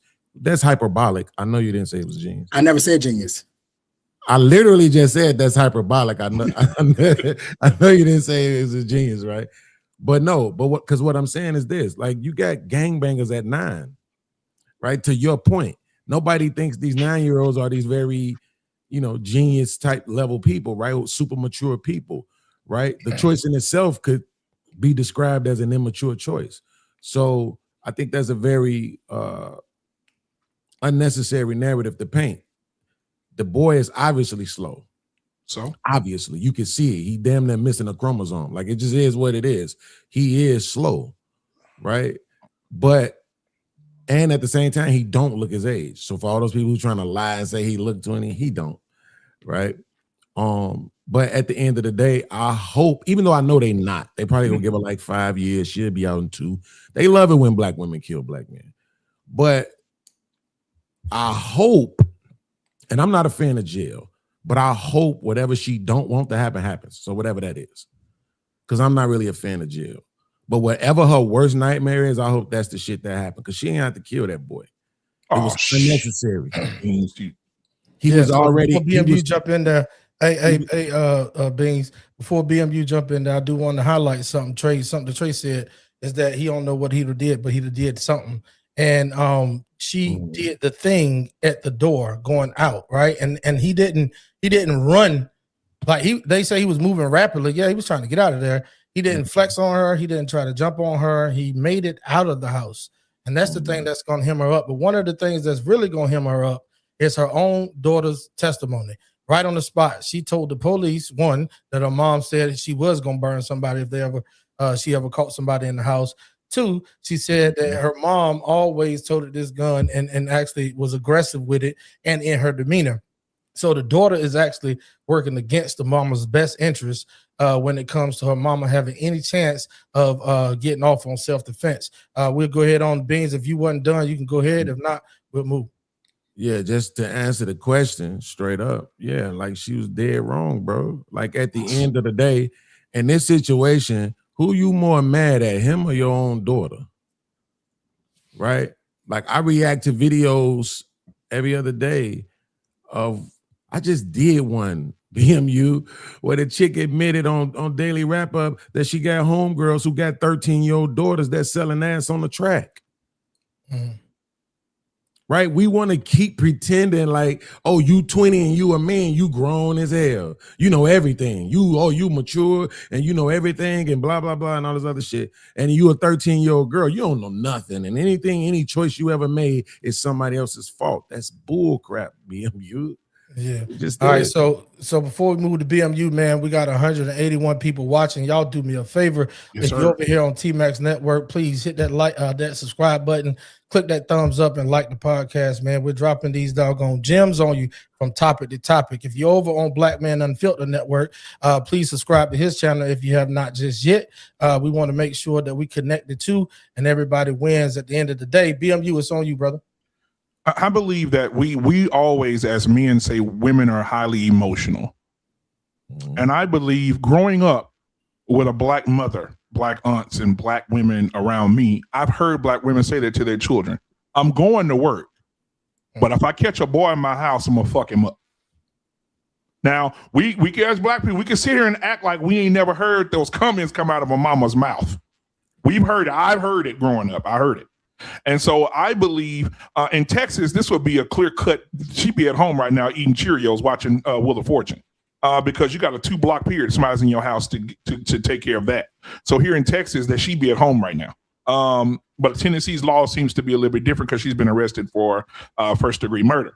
But I do believe if a man's under the bed at your house, he's 20 years old, he comes out, she beat on the door, said, come out. She go get that yah-yah. He's running out the house. She says, okay, I'm going to do what I said I was going to do. Bye-bye. If you don't come in this house, you are alive. The porch is still an extension of the house. She didn't chase him out by the mailbox. She didn't chase him to Dollar General. He was still on the front porch of the house. And so here in Texas, I'm telling you, she'd be at home eating Cheerios. Can I ask you a question? You can. What happens to the daughter? The daughter she has to be held accountable. I'm not saying that the daughter's not wrong, because like somebody said, like Trey said, these little girls are moving very fast. And at 13 years old, because let me share this with you, T-Max and Beans, y'all. You remember Dr. Nkumbe, Mr. Beans? Probably. He used to be on my show, the bald head doctor, PhD doctor, used to come on my channel all the time. He says he talks to young girls all the time. He's a therapist. That's what he does. He works for the FBI now, so he can't do content no more. But he says when he talked to little girls, he's found out in the studies that they've studied that by the time a girl is 14 years old, she's already had an average of 5 bodies. By the time she's 13, 14, she's slept with 5 boys or 3 boys and 2 men. I believe it. By 13. I mean, they're starting early. So I do see this. I do see girls going out and then these 20-year-old boys, and they say this boy here was slow as a VHS tape rewinding, right? But at the same time, slow or not, short bus or not, you had enough sense. You wasn't slow when you came through the goddamn door. You weren't slow when you trying to put some penis in my daughter. Now, you all of a sudden slow and ebonically challenged, right? when you get shot, but you wasn't that when your penis was hard in here with my 13-year-old daughter. Now, if you have a daughter, I have a daughter. I burn this bitch down in here. I saw him up. If I catch him in here, he over with. And I'm gonna whoop her ass real good too. So, I mean, that's just my thoughts about it. I think that, she's gonna go to prison. They're gonna try to make an example out of her. But I do believe, Tavon, that she got, she had enough. I mean, her daughter. And I'm gonna say this: in the Black community, we have a huge problem with epigenetics. I think that the trauma of your mama becomes the life of your daughter. And I think there's a lot of young girls who take on the life of their mama, and their mama is so embarrassed and ashamed of the life they lived, and now they're seeing the mirror of themselves in their child. And now they're trying to prevent it by any means necessary. Okay. Well, listen, man, everybody on the panel so far is cooking. Shout out to Beans. Shout out to BMU. Hey, listen, y'all. Janae, I see you in the background. Baby girl, turn on your camera before you come up, and we'll pull you on up shortly. We got 223 people watching, man. If y'all are commenting in the comment section, be sure to comment on this topic right here so we can read your comments off. We're going to go to Shawnee P. Next is on you. All right. Now, according to the law, I think she in trouble. But I'm gonna tell you, I have an 18-year-old son, and I've been telling my 18-year-old son since he was about 6 to distance himself from a young lady. I talk to him. I let him know, get caught with some minor poontang. Somebody's father. I'm no match to somebody's father. If they come at you because you didn't. Consent is everything. Even when they're the same age, you got to ask their mommy, can you do that to them? And as a mother who has taught her son, lay down the law, I've given you examples, you're going to have to eat that bullet, baby, over that 13-year-old. Absolutely. Gotcha. Ensure your sons. You got a black son, quadruple down on. You got a daughter, 4 times that. Yep. We are not giving our boys enough information in this world. Most of us women have been creeped out on. So what, the daddy not there? You know how I feel to be creeped out on, or you got a friend that's been. Teach your boys, baby. If you do that and you're caught doing that, it will not be pretty. That's why you are insured. Yep. I'm telling you what it looked like. Distance yourself from the young lady. I said, because no matter how fast tail she is, they're gonna look at her as the most innocent, the softest, the person who's being preyed upon. Facts. Facts. No doubt. Hey, Janae, we're gonna come to you right now, Miss Lady, for the production. If you could put some light in your face, we appreciate it. I'm sorry. There you go. Now you good. There you go. You got to sit down somewhere. Yes, sir. Hey, thanks for pulling up. Thanks for pulling up out the comment section. On you. No problem. First of all, in my state, Texas, this is a gun-toting state. Yeah, I'm here. Okay. Bang, bang. Yeah. So, first of all, obviously, this isn't the first time the little girl has had a young man in the household. Because for her to be so comfortable to have the boy to come to her house when her mama wasn't there. Okay, and in this situation, we're going to have to put the blame where it belongs, which is on all parties.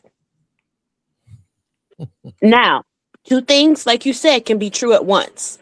Okay, murder, and she had to do what she had to do.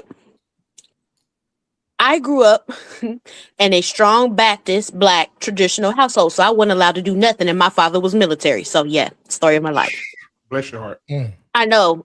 Everybody thought I was gonna be a nun, practicing kung fu with no husband and no kids. But I got blessed. I got a good husband, and I have 3 sons. And I tell my sons all the time, if a girl says no, that means no. If a girl tries to get you to come over to her house and her parents aren't there, what you supposed to do? Call you? Exactly.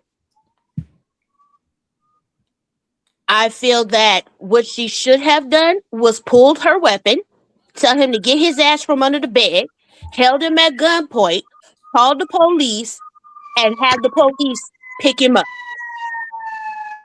Because regardless of the fact, he was a 20-year-old grown man trying to get with a 13-year-old, whether she was hot or not, he knew just like she knew. All right. Chrissy True Blue, it's on you. So in this standpoint, I feel that the mother was wrong. The simple fact that her daughter has done this before, and at the end of the day, it wasn't like he was being aggressive towards her. Like, she could have took the proper necessary measures to put him in jail, call the police, do statutory rape. It's a lot of things that she could have done instead of taking matters into her own hands. I do have a son and I have a daughter as well. But you know how your children are, is what I'm going to say. You know how your kids move. You know how your children are. You can tell everything. I have literally went out of town and nothing has happened in my house. So that speaks a lot. You understand what I'm saying? At 13 years old, she feels like she's grown. All right. I have to agree. Yep. Tavon? Man, I'm gonna try to be fast, man. Please. So I don't know each state's law, but can't be impulsive and emotional when you're about to shoot somebody. So I think the best shot should have been under the bed. But I mean, that's just me. When you execution style somebody, and here in the state of Georgia, they got to fall front. So you got to, if you're going to aim up, make sure you drag him in. Shot him and he's going out. Yeah, you got to go. You go in jail. Trauma is transferred. So if trauma was transferred to you, 9 times you're going to transfer it back out. So you are a reflection of the next generation. So I can't say she shouldn't have got mad at her. Sometimes you just got to be like, damn, this is a product of me. She's only doing with me. So there's different measures you got to take when in situations like that. So I don't think a gun was the safest thing. I do have other questions, like if you have a problem with daughters in the house, where's the dad? I was about to ask the same question. So I was, in confinement, grandfather, some fucking. But what I'm confinement. But what I feel is she's done this before because she was comfortable enough to said that and not get. So she never. So what I'm saying is, this probably not the first time that young man has been at her house. So this is my question too, though. This time. But I look at this question too. Where the fuck are you at 1:30 in the fucking morning? She was coming home from work. She was coming home from work. She worked graveyard. She worked graveyard. Still. Make your point. If you knew that you had problems with your little girl at almost midnight, then you gotta find a profession.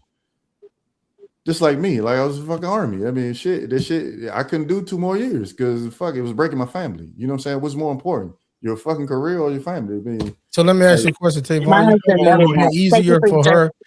Yeah. Do you think it'd be easier for her to find older supervision for a 13-year-old that she already know is having issues? Yeah, and that's why I said, like my questions are rhetorical. Like, where are the men? You know what I'm saying? Because why you got to come home toting? In confinement. Yeah. The men are they're either your daughter don't fear I got that you you are coming home to, like, it's a point of that that your daughter don't fear breaking the rules. Right? Yeah, right. There's no consequence. So we got a bigger fucking problem. You know what I'm saying? So like, I'm gonna tell you right now, man. If my dad said, "Hey, don't have no pussy up in this house. Only thing that's fucking in here is me." The fear, like, and we ain't had no big windows, so I was like, "How the fuck am I gonna get her out of here?" She's gonna be under the bed. She's gonna be under the bed 12 hours, and then she's gonna be on the missing person list for a while because you ain't going nowhere. Hey man, He's gonna kill both of us. Thanks for confessing. Hey, big girls need love too. If your window won't fit them, boy, you got the back door. You gotta stuff them. You I know know that's saying? right. So look, Janae has something that she wanted to say. Yeah, go ahead. I mean, that's all I had. The issue I have is what happened to when we were coming up. It took a village to raise children. Okay, everybody on this panel had parents that worked 1 or 2 jobs per parent, and you knew not to answer that phone, not to answer the door, and not to have people in their house, right? Mm-hmm. And if you did so, one of the neighbors would peep your game, and you would get an ass whooping from the neighbor, and you would get an ass whooping from your parents when they got home. Yes. Mm-hmm.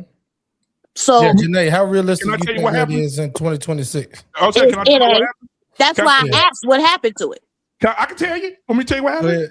Go ahead. All the parents are bitches, and the parents want to be friends with their kids, and they want to go party with their kids. They want to smoke weed with their kids. They want to go. They want to. The mamas and daughters are having sex with the same men now. The neighbor can't say nothing to the kids no more because when the woman get off, she's gonna be so high and drunk, she's gonna go try to fight the neighbor for saying something to her kids. Don't you fucking talk to my kids like that. When I said the fathers are contained and in confinement, the mama got the men by the nuts now. Don't say nothing to my daughter. You want me to call these police? If a man get an allegation, he's done in his job. He's done as a man. The mama emasculating him. You think the daughter gonna respect him? This is the times we live in now. That's why the men are checking out. They're checking. When I say checking out, I mean themselves. They're getting out of here by inflicting it on themselves, right? Because you look at statistically, right now, black men are #1 with self-deletions in the country. Right now, I did not know that. We're #1.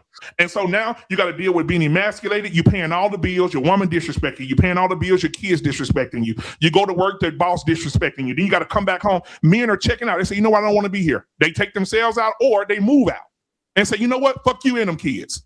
And then everybody get mad when the man say fuck you and them kids, and then you end up with a 13-year-old daughter bringing a 20-year-old man in and putting him under the bed, having sex with him. Now, then guess what? But when the daughter get ran through, that's when the mama gonna call him and say, "Come get your child. Come get your kid. Hey, you got to raise your kid." But I think it's also what people have to remember. We're in the day and age of race does play a big thing, right? It does. So let's just say this happens all the time with white people. It's just never talked about. It goes back. Hold on, y'all. Hold on. It's never talked about. Well, you finished, Chris? Because I wanted to stick a foot all the way down through. Go ahead. Yeah, I don't my foot down my throat. I'm saying at the end of the day, as a black woman, the moment that you decided you were going to do self-defense, and the day and age that we are in, and the time that we are in, she might as well hang it up. But you know, they're going to make her an example just because. Mm-hmm.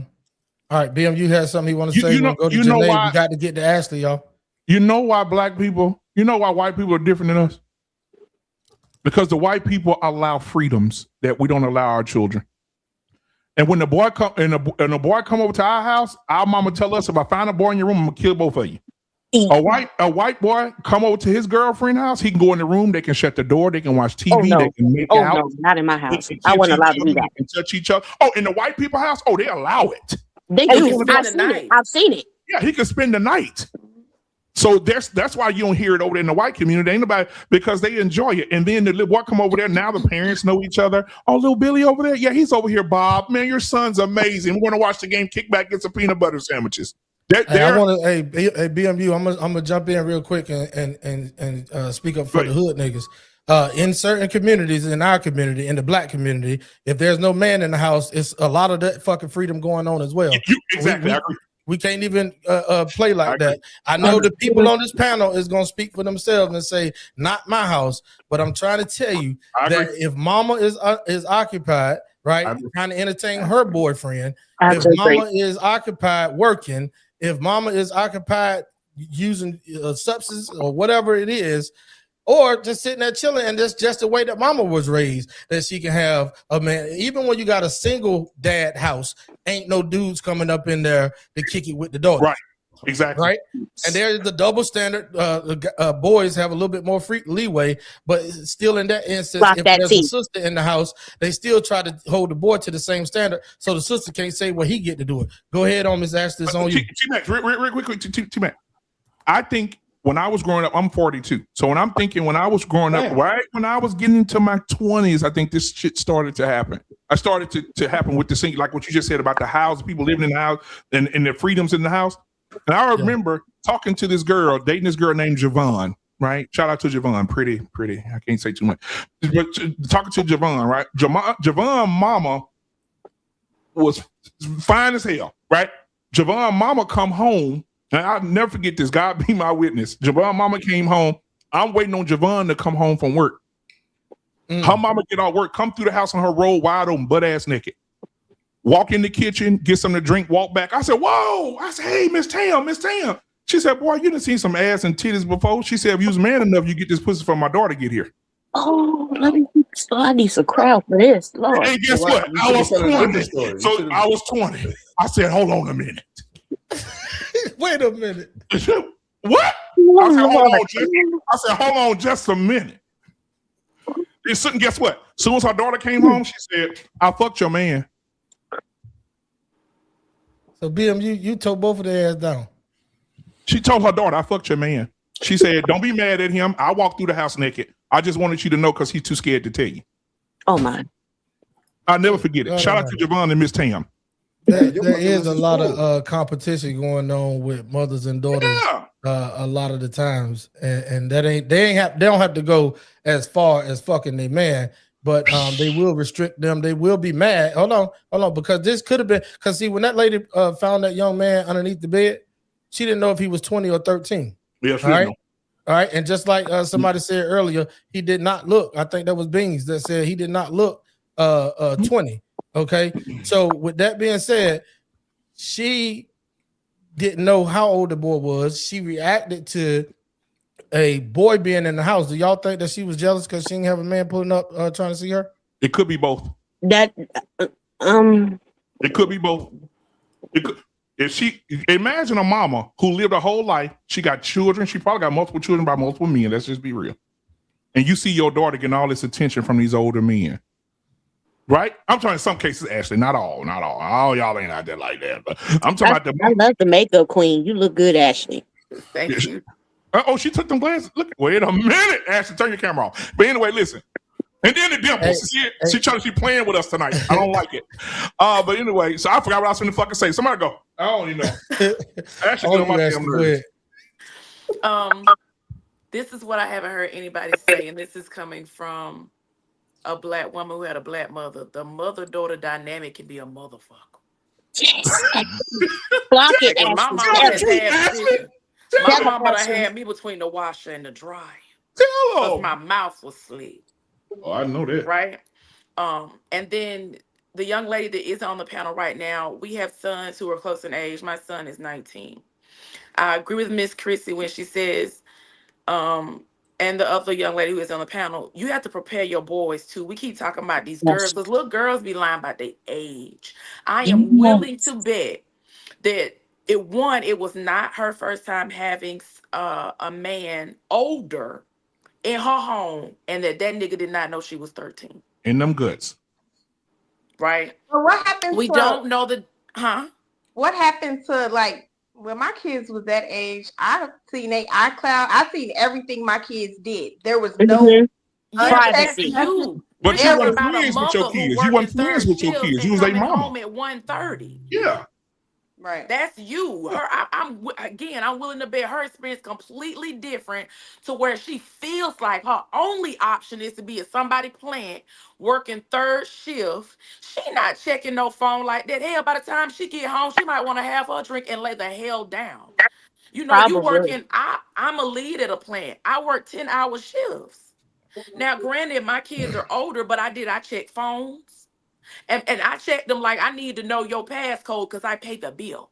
That part. I do So that I with check mine. phones. But I also had the conversation with my son about, hey, don't be on this iPhone seeing little titties, little Yes. nipples, Yes. saving pictures, screenshotting these young girls because now that's child pornography because you Pornography. Yes, 18 it or is. 19 years old. Sending pictures of your You know, we body. can't keep Yes. we can't keep holding little girls responsible and saying she being fast like these little boys ain't Ain't fast. just as And fast. and Right. just lying and fucking out of both pants legs. You know, we have to hold. So when I think about this daughter, I feel He like she's going to disgusted. need some. She is going to need some intensive therapy, not only for this tragic accident, but for the dynamic. I'm sure that her mother and her had to have because the mama felt safe enough to say to her, "If I catch a nigga in my house, I'ma blow a hole in his ass." That lets you know right there where they've already been. Right. Facts. That lets you Yes. know where they've already been to where I'm having to because we think about it. Most parents don't start off at a 10. You talk to your children most of the time till you blue in the face. Like, do you Yes. hear me? Are you listening? She to Especially the with point to where boys. she didn't have to tell her I'll blow a hole in a nigga ass. She tired. You not listening. But I can show you better than I can tell you. And I grew up with grandparents, and my grandma used to say, it's more than one way to skin a The cat. cat. I'm tired now. I remember. You know what I'm saying? I done talk to you till I'm blue in the face. Watch me work. Now, do I feel like she had to take it that far? No. Because now we have two families who have really lost some people. This young man's family, and just like BMU said, I'm willing to bet she has multiple kids Yep. by multiple men, and they've lost their mother. Nobody wins here. Nobody. I feel like Nobody wins here. I feel like she thought she was gonna win with self-defense, but you shot him in the back of the head. I mean, Right. Nobody wins here. And I'm No, a I woman. I think I hate to think say she it. This jumped feels back to very it emotional. jumped But back to reality when he was laying on that The ground. most right, That's but what happened. the but here's most what we can't do. We can't throw water on shit and call it gravy. I the mean, you mo- can't call it the gravy. most It's What ass does disgusting. that mean? the It's most just hold on. funky Yeah, ass gravy. that's Hold on. crazy. Wait a The minute. I'm telling you, the most ass that's given out is from parents who work graveyard, who drive trucks, who not at home. I'm Military. telling you, listen, my daughter, she's a grown woman now. My daughter told me when she was in high school, I wish she was here right now. She tell you, I put on camera. My daughter said, "Daddy, these girls at the school is wild and now bad." Oh, they I said, fucking in what school, in they the doing? I said, bathrooms, what in the they doing, baby? stairwells. She said, "Dad, they got a bet on Yeah. who gonna fuck the Oh new." man, at the military high schools, the GIs used to roll up on our lunch breaks by the band room and try to pick up girls. Like I had to call my daddy once, and my daddy came up there with his drill sergeant hat, and he Never snatched up heard a it like couple of his that. soldiers. Brother, my daughter told me, "Daddy, the girls at the table." She said, "I'm gonna tell you this. Please don't say nothing because I don't want them coming at me with nothing." I said, "What is it? Just to say what it is." I'm so glad I had the relationship with my baby. My daughter said, "Daddy, they at the table making bets on who gonna fuck the new coach who just got there." I said, "What?" I said, wait, who? The girls are 15, 16 years old. And she said, "Daddy, one of the girls I go to school with, she got a whole grown boyfriend. When her mama go to work at night, he pull up." And can I address? Someone mentioned something about him being slow, or him looking like he might be PMSing. Hold on. Hold on. Hold on. For all y'all go, because we like to speak on fact, not emotion. He is Very much. medically, he's medically on, not on the spectrum, but he's considered to have a disability, mental disability. But go ahead. Okay, I have a daughter who's autistic. Right? She still find motherfuckers attractive. I bet she still feel a way. Yeah. I bet she'll see a motherfucker and be like, "Oh, I got a little tingle." They not. Let's not act like they're not people. Yeah. And the only things that kind of, differentiates them from quote unquote people who are regular is they don't get 2 and 2 equal 4. Yeah. consequences. Yeah. You know Hey, what I'm look, saying? real, They real are quick. still regular people who feel away. Cause my daughter would let me know I like boys and girls. My daughter will let me know, oh, he's attractive. So, and this is something else I've learned a lot of times with people who have disabilities. They're hypersexual and they have just enough common sense, like that young man had, to let me hide my ass under this bed. Hypersexual, you're absolutely correct. Hey, but real quick though, I want to make this point to everybody watching. That this is also could be a case of these parents throwing their kids on a goddamn spectrum or throwing their kids on a list to get a check. I'm just letting you know right now. There's a lot of parents out there who would tag their kid and have them taking goddamn medicine just to get an extra piece of income. So that's real they shit. need to go to jail. That, but it happens more than we realize. I don't think this is that difficult. I think people putting too much on this. I think we just got all this information in our head. We become the information generation, and I think we just put too much on stuff. Right? This is not hard at all. This chick has no accountability as a parent, and it don't have anything to do with the fact that she was working third shift. Sometimes you're gonna work the job that suits your needs to make you know that you're able to provide for yourself and your family. If that's third shift, then that's third shift. You just got to do what you got to do. Now, my OG never worked third shift, but she did work 2 jobs. I remember she used to work for First National Bank, which became Chase.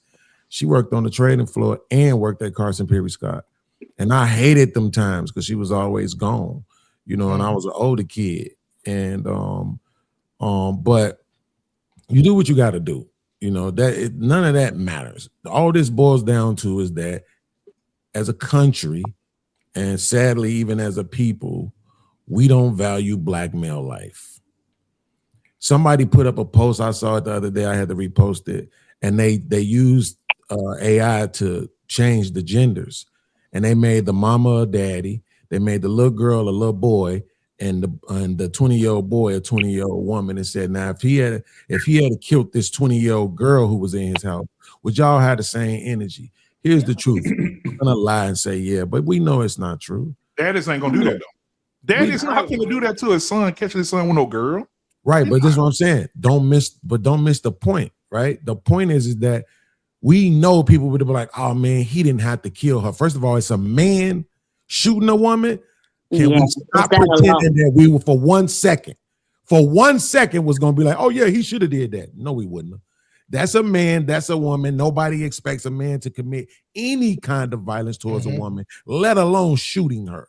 Right? Yeah, Bings, did you see the case where the woman came home and caught her son, a 17-year-old son, in the house with a 25-year-old woman? Y'all didn't see that case? I played it up here before, Chrissy. Remember that case? And the woman called the police. She was cussing the other woman out like a motherfucker now. Kind of bigger, heavy set lady. She was cussing her out. And at the end of the day, she called the police, cussed her out, threatened her that she was going to jump on her and beat her up. But she waited till the cops got there. The cops arrested the woman in the bedroom, walked her out. The mama cussing her out the whole damn time. The cops verified with the mom, how old is your son? 17. How old is this lady? 25. And then they went on and took her on the way. So you're absolutely right, brother. I didn't mean to cut you off, but I thought that was important to what you were saying. What state was that in? I can't remember the state. It was in the South. Shit, 30 because in 30 states, 17 is consent. I was getting ready It to wasn't say, that state. I know it wasn't that state because they arrested her. Yeah. Okay. Now they arrested her for statutory rape. Yep. Oh wow. Yeah, in Texas, boy, you can have a legs behind ankles They'll do that in Chicago. Yeah, hold on. Actually, let Beans go ahead on and finish. We coming right there. Yeah, I mean, like I said, man, it's just about the devaluing of Black male life. At any point in time you feel like you need to kill a Black man, it's all good. People gonna justify it as long as you're Black, right? If a white person, people would have been saying they ain't need to kill him. If it was a cop, people would have been saying they ain't need to kill him. You know what I'm saying? It's just kind of it's kind of sad. But real quick, I'll land here. I saw Snoop Dogg say something earlier on BMU. He said one of the things he regretted the most about his youth was dissing Eazy-E, right, back in the day, because he said he really liked Eazy-E. Like Eazy-E was one of his people that he looked up to musically. And he said, but I grew up. I became a grown man. Easy E was like 20 years old when he dissed. Snoop was like 20 when he dissed Easy, right? So this is what I want to ask. And you don't have to answer it now. I just want people to think about it. What's a grown man? Right? Because when I listen to women talk about the decisions they made when they was 20, they was young and dumb. They was still a little girl, right? It's all of that. But when you a black male and you 20, it don't matter if you 13. They want the 13-year-old boys in the streets playing with guns to be treated like an adult. But then the 13-year-old girls who are making decisions about their bodies sexually, somehow would they need to be treated like victims? I'm just saying, make it make sense. I don't think people can. They're not treated like victims. They're treated Not like at all. They're treated like as an adult too. I learned that you can go to the doctor without your mama at 13. Facts. Yeah, we're not treating her like no victim. She had some accountability. I learned that it was the little wait, 1 second, Chrissy. What's her accountability? What does it look like? It looks like the both of them on that phone and making those plans to get him in her home. No, that's the action. I'm saying, what's the accountability though? But what's the accountability? He got his accountability. He did. So what's the girl? So her accountability is going to be definitely emotional. She going to need to speak to somebody. Her accountability going to be, that's what she going to replay in the back of her head every time she see her mama. Or she's going to be rebellious. Not gonna be there. Or she's going to go have sex with somebody else. How about seeing that young boy dead on her front lawn, knowing that they sat down and made those plans to get him in her home? There's some emotional accountability there. She going to need to speak to somebody. Hey, speak on it, Beans. I know where you're going with the brother. Mental accountability. That's what I'm saying. I get you. Her accountability is his death. That's amazing to me. Wow. Right? Like she get to live. She get to go forward. She's only 13. Should she be charged in the case that she was a major cause at the young man being unalived as well? Yes. Yes. Listen, I am not going to say that I don't have some agreements there. Put that little whore in jail with her mama. Clip that. Wait, So clip that. Somebody. Charged as an accessory. My email is, I'm sorry, y'all. My email is isyLPshow@gmail.com. Clip Ashley doing that and send it to me. I swear to God, I'll send you $5. All right, you already know the chat is on it. Hey, look, speaking of $5, hey, BMU, you got 500 jewels over there. Shout your people out, brother. Hey, yeah, what's going on, man? RC Creation Muse 2023, man. Thank you for the 500 jewels. I appreciate that. That's 500 jewels. That's $5. I appreciate it. Let's see, Deborah. Thank you for the $5 super chat. She said, "I'm just here to watch the expressions on Bean's face." Hi, Beans. That was a bad shoot. Yeah. Yeah, you've seen it. You see it. She's like, right? It's like, this is how we treat women, no matter how old they are, right? No matter how old they are. We act like, oh, well, whatever their experiences justify their actions all the time. Whatever they've been through justifies whatever choices they made or whatever they did. This girl get to live her life. Not just women. I think that's people. Yeah, well, no, right? Because men's experience don't get to justify anything. Whatever we went, no, we treat men. You meet me today, I say something you don't like. I'm everything you think that's wrong with men, and you have no clue what I've been through. None at all. We treat men according to who they are when we meet them. So if I go do something right now reckless, nobody gonna say, man, I wonder what his childhood was like. Man, he must have been going through something. If you see me right now outside slapping up a woman, nobody gonna say, man, I wonder what she did. Nobody's going to assume she did the worst thing in the world. But they have videos where they have shown of them showing women beating on men and everybody standing around laughing and nobody doing nothing, right? Nobody's doing anything. Keep your hands to yourself in general. Absolutely. Nobody's doing anything, right? I've done this a million times, T-Max, on my channel. Nobody, the girl is all in the man's face, hitting them, doing nothing. Soon as he draw his hand back, he come the whole neighborhood. What you doing as a woman? What you doing as a woman? What you doing as a woman? What you doing as a woman?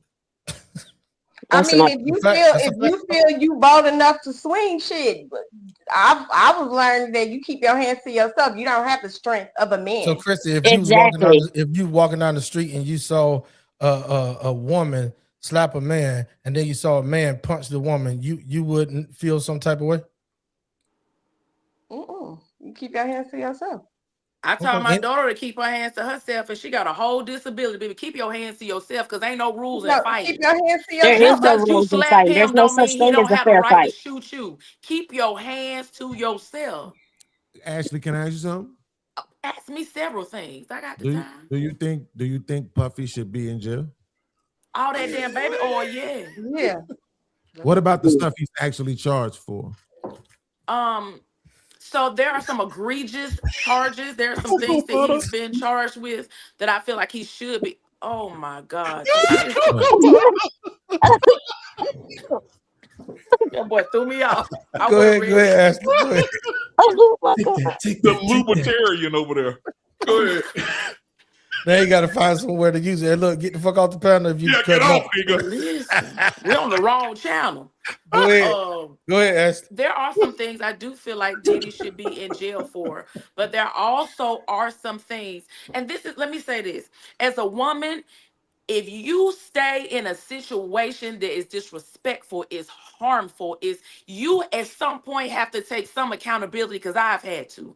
I could dog a nigga out all day long, call the police, this, that, and the third. We end up going back because he apologized. I can do all the stuff, right? At some point, I have to take responsibility that I stayed, I went back, I dishonored myself. Some things I do feel like Diddy should be in jail for, and there are some other things that there was two consenting adults who just kept deciding, toxic or not, this what the fuck we gonna do, and those parties need to be held responsible amongst themselves. So what about R. Kelly? So here's the thing. Well, hold on. Okay, We knew R. Kelly Let's make was sure the fucking point Willie land, and she right? was a minor. Let's make sure the point land though, right? Because Okay. according to reports, the things that Diddy is in jail for, Cassie did too. But she got a $30 million payday and is worse. right now living her life. And worse. And listen, She recruited women. Talk, She flew women back and forth. She did all of that. Pretty. Worse, yeah. There are some things, and I'm not saying that they're right, but there are some things that are working in her favor. She's pretty. Right. Well, but hold on. What I'm saying before you say she's pretty, right? Because we can probably look up some cases where some ugly women got off too. The fact of the matter is, what I'm saying is this: we're trying to make it seem like men and women are held accountable when they're not. There's a double standard. What do you want? I want it to not be. I want it. That's what I wanted to do. I want it to Hold on. not be There's a double standard all across the board, right? We had this discussion. So if we just gonna have that, we're gonna have to fix that all across the board, right? Because niggas feel like they don't want a girl that got a high body count. She a hoe. She can't be a housewife. There's a double standard across the board now. Right, but that's completely different. That's about the socialization. I'll explain it, because that's about the socialization of between men and I'm sorry. That's the socialization between men and women. That has nothing to do with crime. You do a crime, I do a crime, I get 15 years, you get 5. Yeah. You do a crime, I do a crime, I get 4 years. Like Puffy, you get nothing. You get a $30 million check. That's and you get the to same go bang thing the if next we're speaking nigga. about race. It's the same I mean, it's thing the in that difference arena between too. Mark and Malik.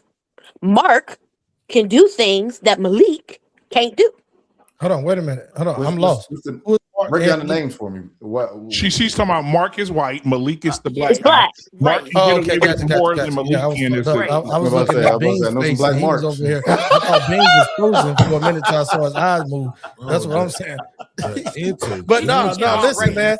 Hey, go ahead. Anybody want to address the Mark and Malik comment? Because Chrissy did analyze when stuff happened to us. She compared it to when white people do it. I'll say this before anybody go.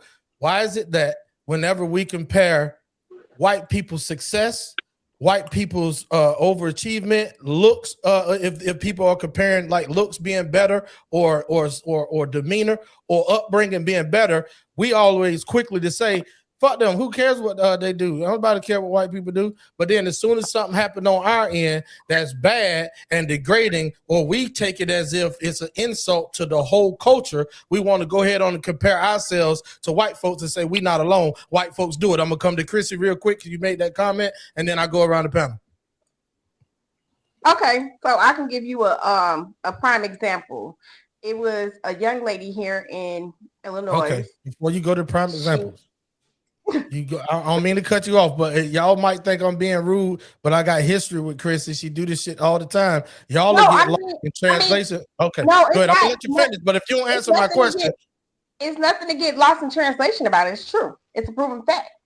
The proven fact. Go ahead. I'm sorry I cut you off. I was rude. I apologize. It's a proven fact that they hold black people to a different standard than they hold white people to. That ain't my question. What's the question? Okay. I knew you were going to look. But it's a great segue though, Max. Do you see it? Do you see it, bro. I see it. I see it. You got to understand one thing. Chrissy do this shit all the time, and I want people to understand. Chrissy, answer my question first, then segue because I see where she's going with it. Okay. My question is, why, as Black people, we say we don't care what they do, we don't care nothing about them when it looks like they're being risen above us, but when we're being talked about or highlighted for our bad behavior or something that goes on with us, we're quickly to compare ourselves to them. Why is that? I knew she missed the question the first time. Yeah, she didn't miss it, y'all. I'm telling you, she heard what the fuck I said.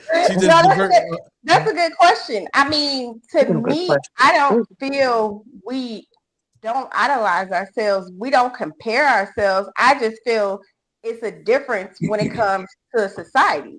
Like one person can get away with one thing, and another person, if you Black, you can't get away with shit. If you white, you can get away with whatever. It's entitlements, basically, at the end of the day. But the bigger question is, do you see a problem with that?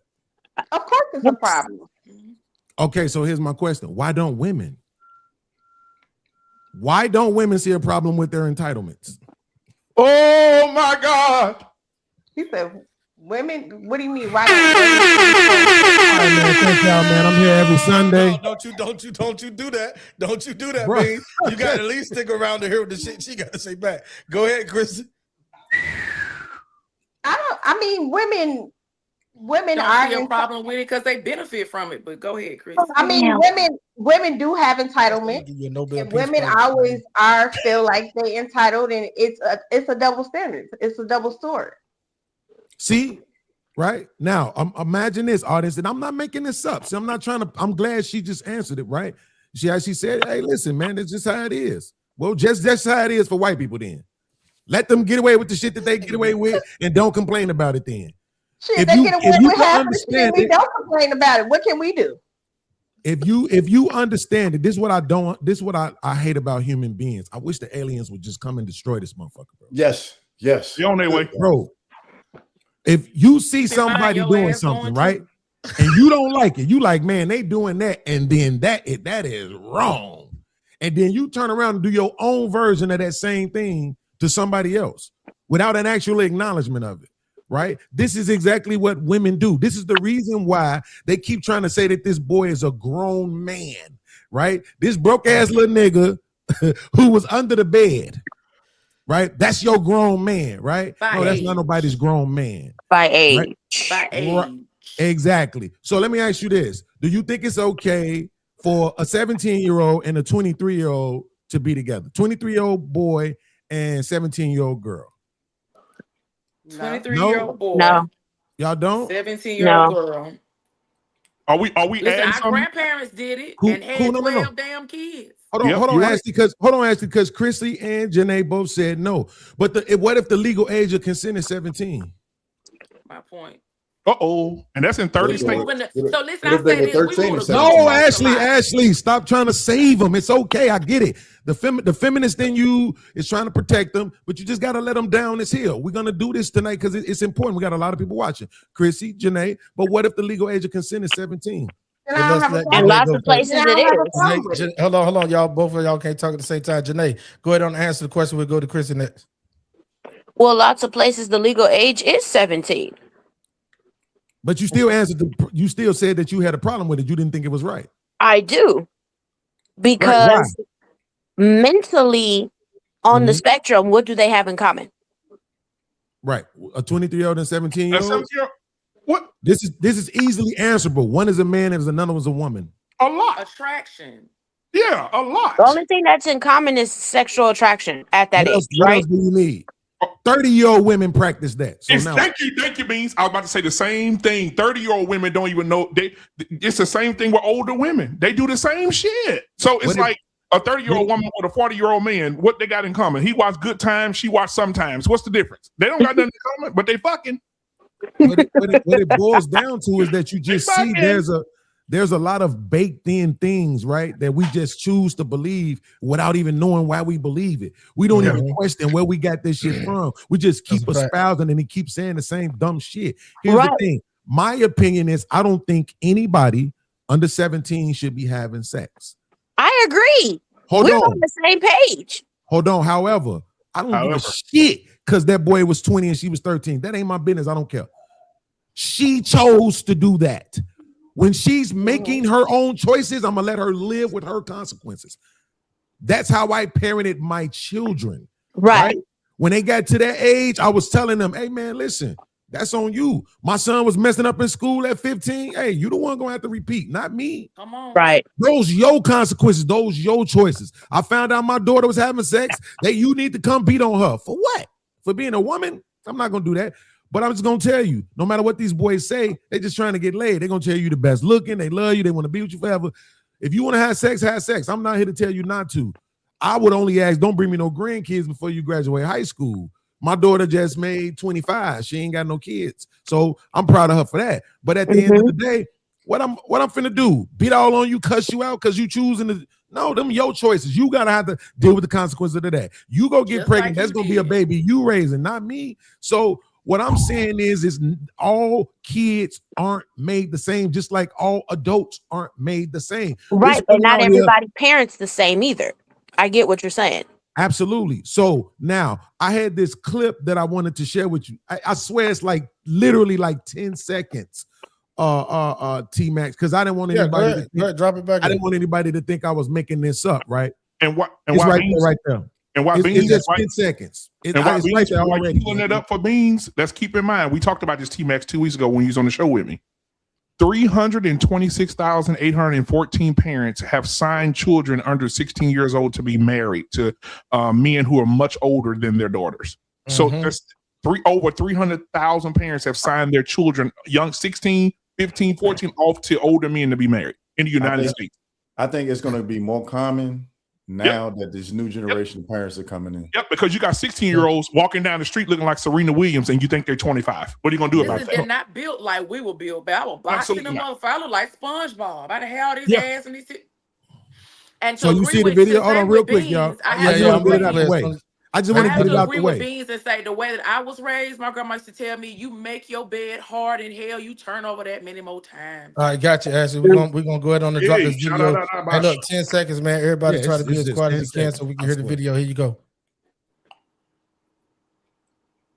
It's muted. It's muted. I got homegirls whose kids is selling. Listening to I got homegirls whose kids is selling pussy on the track. Ain't your fucking homegirl. 13. You know what I'm saying? Because we listening to City Girls. I ain't fucking no nigga. So I just wanted people to know that I wasn't making that up. So I got you, bro. But if you got a fucking homegirl and you know that she doing wrong, you are fucking trash, right? Yes. And for you to get on a fucking podcast for everybody to know that that's your homegirl and you are allowing this shit, behind that should have been, I got homegirls that I got, and I fucking tore her ass up. That's your fucking home. I don't have a homegirl that is. I don't have a fucking son that's. Tavon, the sisterhood is always going to win. I don't mean to be offensive to any woman that's no, and I got you. And the sisterhood, they can sit at the table and be married for 15 years, got a good husband. They can sit at the table with their friends and say, girl, you remember Andre at my job? Girl, that nigga dick me down. Guess what the friends gonna say? They're not gonna say you badass wife. They're gonna say, girl, was it good? Everything that goes on in their life. They deserve everything. All the shit that happens.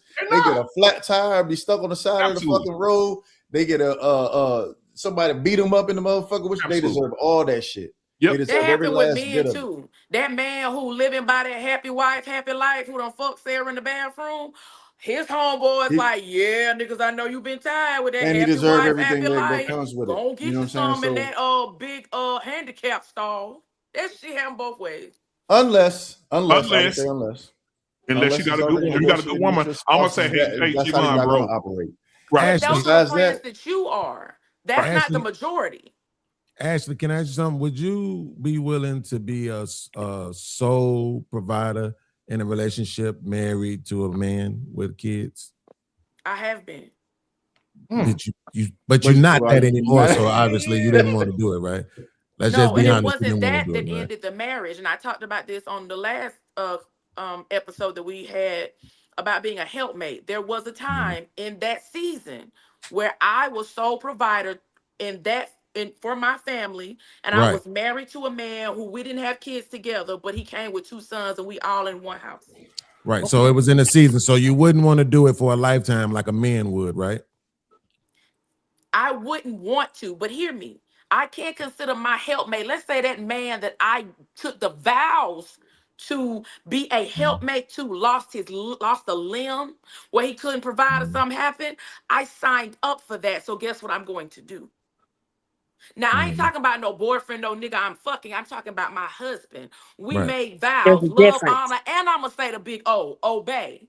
And something happened, and he was no longer in a No, position. not Why would something I not? happened. See, that's what I'm saying. Not something happened. You met him. This was a situation. You're going to be a provider for the duration of you all's lives. You're going Notice to be what you the said. You sole said I provider. met him. Now I don't want to Yes. meet that nigga. God, please don't bring that There you nigga go. to me. No. There you go. So my point is this. I don't know why women think that it's some sort of logical response to always say, but men too. But it happened with men too. But men too, though. But what about the men, Examples that though? we've given We're are not the the examples same. and the things we were talking about. For me, it's more of a people thing and But not a man or a woman thing. If it you have is. fucked up friends who don't hold you accountable, that has nothing to do with gender. Yes, but the difference is this. If you are a woman and you decide that you don't want to keep a kid, so you go and delete it, nobody's going to trip on that. But if I decide I don't want the kid you carrying and I kick you in your stomach, there's going to be a lot of problems behind that, even though it took both of us to make the baby. Why you had to kick me in my stomach? Because I wanted to get rid of it and you didn't. Because I wanted to get rid of it and you didn't. Right? Okay, but so one is gonna be the kicking of the stomach because that's the wrong way to go about please, it. You don't have a license to kick. I'm begging you not to miss the point, right? I'm Watch begging you this. not to miss it. There's Again, other ways we of me both- not having this that's baby fine. and you We kicking me both in my stomach. But that's the example that you chose to use. Absolutely. We both had a part in making the baby. Okay, check. I want the baby. You don't. Who gets to decide whether or not you keep the baby? I think we need to sit down and have a discussion. I know In what you're real getting at. life. Hold on. Because that's what we're not going to do. If you want me to answer it, give me the space to do so. Right, but can you be honest?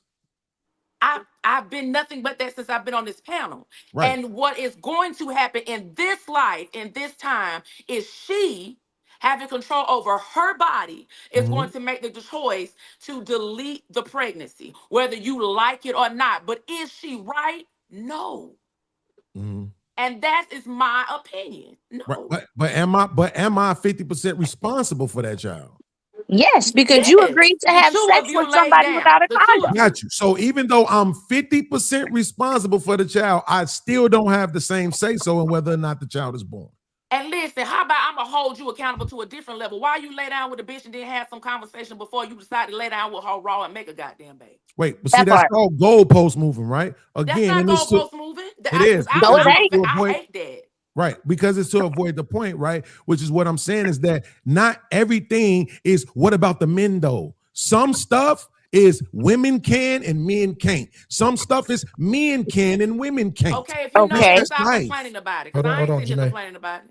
But you just did a few seconds ago. That's what I'm saying. I don't complain about it because I know there's a double standard. Now, Okay, it's not a complaint. Let's change the word from complaint. When they told the story, you was like, yeah, but men too. Yeah, but the outcome won't be the same. You will end up being stuck. You will end up being stuck with a baby. You will end up being labeled a Jezebel or a whore, right?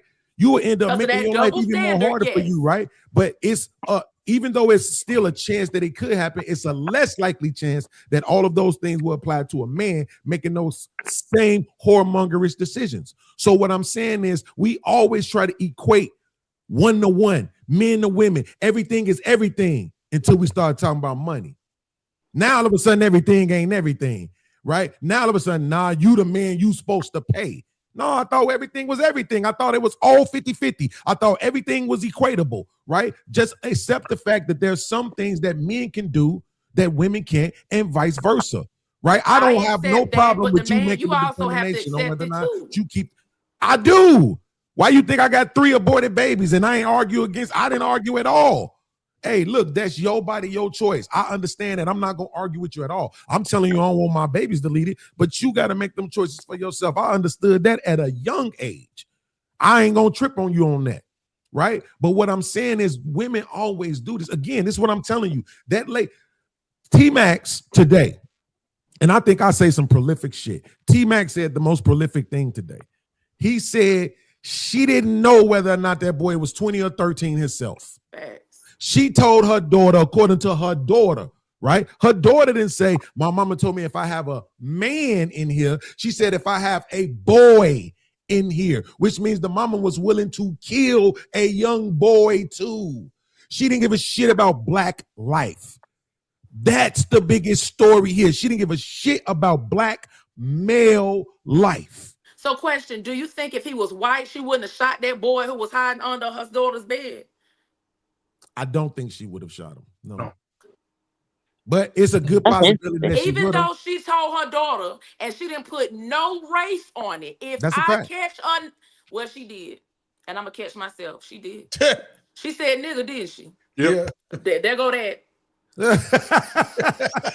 Yeah, I see accountability, bitches. Accountability. Yeah. And you come with all the accountability. Actually, that's why we fool with you over here, man. Beans, we appreciate you. I don't know if you was just joking a while ago, but we hope you stick around. Canasta free fall. Anybody can speak on that last topic that we just talked about. We don't have to go in sequence. Let's have a conversation. So, Janae, I know you was trying to say something. It's on you. Are we speaking on the video that we just saw? Yeah. Well, you can speak on. Well, if you got something to say to the 10-second video, you can. Whatever you want to talk about. Well, I have a lot. First and foremost, I conduct myself with respect. Whether my husband is with me or not, I am respectful. I respect my ring, and I respect the fact that I committed my life to this man. I've been married to this man for 13 years. We've been together 15. I have 3 children with this man. Thank you. I have 3 children with this man. My oldest child is my bonus child. We have 2 children together. I would never associate with someone. Let's say one of my husband's homeboys is cheating on his old lady, right? I throw a party at my house. He bring the chick to my house, and I know that's not his wife. You know what I'm doing? I'm standing on business as a wife and as a woman. And I'll be like, you go tell your friend to get that bitch up out my house, or I will remove them both from my house. Because what we not going to do is bring another woman in my presence that I know is not his wife. And then I'm going to be looking at my husband and be like, you need to make a choice. Your union or your friends. You don't associate with people that don't believe in the same things that you don't believe in. You don't associate with people that don't respect the sanctity of marriage, love, and respect. You don't put yourself in circles with people that don't respect the boundaries, because that's scary. BMU, you want to say something to us? You just said. Go ahead. Ain't no woman I'm married to finna talk to me crazy like that. If you come to me and tell me this, I love you to death. I don't know you, but I love you to death because we all family here. But I'm just saying, you come to me trying, it's between you. The first time I said, who the fuck are you talking to? But she's gonna start a conversation with you with Oso, you better go and tell your homeboy. No, I wouldn't start the conversation like that. But what I'm saying is I got really passionate about talking about this because I've been in situations where I've seen people do this kind of behavior. Hold on, Janae. You just said that you got passionate about talking about it on a podcast. You don't think you'd have been more passionate about it if the shit was in your living room? I know, hey, Beans, we're going to cook, bro. You don't think that you'd been more passionate about it? So if you just came out naturally and said what you said then, what you think you'd have did to somebody you've been married to for 13 years, Absolutely. right? So it must be comfortable enough for you to do that. Go ahead. Well, for one, Wentworth. for one, I have been in a situation like that with my husband, and what happened was his father tried to do something to where it was completely disrespectful when it came to me and my husband's baby mama. It was at his birthday party. That's both y'all baby mom? I ain't lying. That's what. No, his baby mama. His Okay, baby. gotcha. Go ahead. You said Okay. both of y'all doing some weird shit. Yeah, you No. and your husband's baby mama No. is crazy. Go ahead. No, my husband's baby mama. Look at Chris. And my sister-in-law was standing right there when he did it. I excused myself when he said what he said because it was that bad. And I waited after my husband's birthday party, after when all the guests left my home, and I pulled my husband to the side and I let him know what happened. He got upset because I didn't tell him right then and there. I felt in front of all those people, it wasn't the time to do that. And I felt like the time to do that was when we were in the privacy of our home. My mom always told me that when you have an issue with your spouse, you don't argue with your spouse in front of other people. You talk to your spouse in private behind closed doors. I have a question. I have a question. Go ahead, the roles are reversed. I come to your house. This is making me feel icky because I don't want to say it's me because this shit would never happen to me. But I'll use me as an example. I come to your house. I got my wife with me. We walk in the house. Y'all friends, right? Yeah. She get upset with me and she said, "Hey, bitch ass nigga, stop playing me up." What are you saying to my wife? I'm gonna pull her to the side and be like, "Hey, sis, what's going on?" What's going on? So you concerned about how she feels? See there? Hey, No, Ben, not. Let me finish. Let me finish. Hold on, Janae. Wait a minute. Finish means you meant what you said in the beginning of it. Yes. I would ask her, "What's going on? Why are you talking to your husband that way? Did y'all get into it on the way over here? What happened? Why are y'all at odds?" But you would have said, but a few minutes ago you said you would tell your husband, "Get that bitch out my house, or I'm gonna get out the house." It wasn't no. Well, why is he with her? Is his wife treating him good? Are they not together anymore? What's really going on with them? He's here with her for a reason. It must be a reason that he's here with her and not here with his wife. I appreciate the you truth. see where he coming from, Janae? Sir? Do you see where he coming from? Yes, he's saying that I'm gentle in one situation and I'm not gentle in another situation. And the situation that you're not gentle in is the one that's gentle with you every fucking night. Whether y'all making out, having sex, intimate, 13 years, paying the bills, doing all of that, you're ready to step up in front of his face like a whole nother nigga. I would never jump up Giving in him his an face like ultimatum. that. That's just, let me correct you right there. Well, That's something an I would never do. Hold on, because you might not understand when I say step up in his face. I want you to understand whether it's said softly or all the way on 12. An ultimatum to your husband is like stepping up in front of his face like a nigga.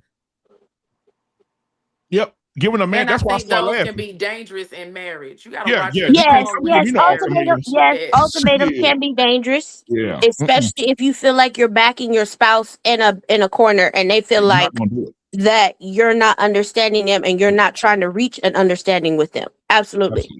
Absolutely not. Can I say this real quick? Yeah, go ahead, brother. I want to thank Janae, right, for one, just for Being honest. right? And the reason why is because if you weren't, then we wouldn't be able to dissect it the way that they just did to expose the thing. Because I don't actually think you're a bad person. You've been married this not at long. all. You're doing something right, right? And nobody is perfect. But it highlights what I'm saying. That the expectation that I could be aggressive with this man and he's supposed to just take it. But with these women, I have all this. I mean, it don't matter what they doing. I'm just so concerned about what they going through and how they feel. We dehumanize men too, but I'm just saying we dehumanize men. We don't value the life of men. It's programming on one level, but I'm starting to believe that it's a little bit more innate in women than I ever wanted to accept. That they Innate actually in some don't women. value. If you were here for that happy wife, happy life, I came out and said that I don't think Black men have a safe place to I was lay about to say down that. what they need to emotionally, mentally. We don't dissect the impact that it is, one, just to leave your house as a Black man. And I value that a different way. And I'm just speaking for me because I have a Black son. And I'm aware that not only that he's my son now, but unfortunately his dad is passed, right? I'm sorry to hear that. Thank you. Not only is he my son, I am raising somebody's husband, That's right. somebody's father. That's right. You know what I mean? So I agree with you there. I feel like it starts as soon as your eyes open and you leave your house. And You you know have what to I be think? aware that you are a Well, hold black on, man BMU. leaving your Because house. because Yeah, she go ahead. Go ahead, Smith. You interjected, right? And I don't mind interjections, but then she said some. Like, what is some? You said some women. Is it the majority of women or the minority of women? I'm gonna say it's the majority, but I'm Then not in that, so I said some. so then therefore whole the number. some reference, right, was a disingenuous reference, right? If it's the majority of them, and it was unnecessary to even interject it, right? If it's the wasn't majority of unnecessary. women, that's a problem. Right? Like, and we can't say So- some, no, not some. Okay, so majority. If we need to be very specific, and I do believe words are important, I'll say majority. So if that is the case, when do men take some accountability and vetting the women that you choose that are talking to you and disrespecting you in that manner? In that kind of way. Go I ahead. got it. Hey, Mr. B. I got it. Watch this. Hey, listen, so I didn't want to do this tonight. I almost made it to the end of the show without doing this, but damn it, you pushed me. I think that it should be a mass exodus of men leaving their marriages. Let me tell you why. If your wife is disrespecting you, emasculating you in front of your children, talking stupid to you, she's bad with money, she's bad with your children, she's bad attitude. She spends more money in her hair than she spends anywhere else. You know, she's dominant, she's aggressive, she's masculine, right? I believe in the scripture in the Bible. I believe in Deuteronomy 20:4. It says, if any man finds indecency in his wife, he is to give her a certificate of divorce and tell her to get out of his house. And I believe that any type of disrespect to your husband, he should leave your ass. Get her ass out of there because you took a vow to honor me, not emasculate me. And most women, I've seen it. I've seen that. And the unfortunate thing about that is, though, you won't fix the man a plate. You won't talk to the man correctly. He a bitch ass nigga. You talk to him crazy in front of his brothers, his siblings, his co-workers. You need to leave her. Yeah. Hey, BMU, the unfortunate thing about that, Janae, I'm going to let you cook after this, is that even with the man exiting first and filing for divorce, the system is set up on that double standard shit that Bean's talking about. That's why most men don't leave, because most of the time, even if they exit first, they're going to get railroaded down at the courthouse. Go ahead on, Janae. Watch out, hold on. Watch how tie this, T-Max. And then when I know she gonna fuck me, and I know and I gotta stay, then I'm gonna go to Janae's party with another bitch because I can't get out their marriage. Come on, boy. Hold on. Wait a minute. So I want you to. And Janae would know that if she would have asked me, why you here with her? I don't want to be with I don't want to be with your goddamn friend because your friend emasculates me and treats me like shit. And while you're here giving your husband an ultimatum, you need to go check that bitch. I see what you did right there. But Chrissy, I want to say this to checkmate. Chrissy, right? Please, checkmate. No, that's a fact. I can't stunt.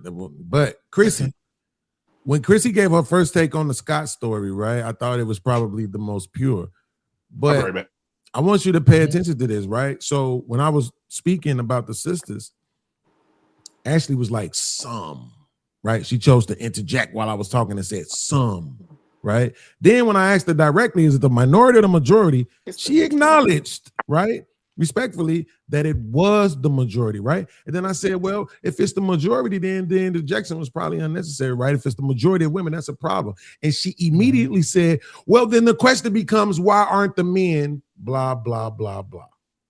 You see that? That's what I mean. In the second where we were talking about women, but what about the men though?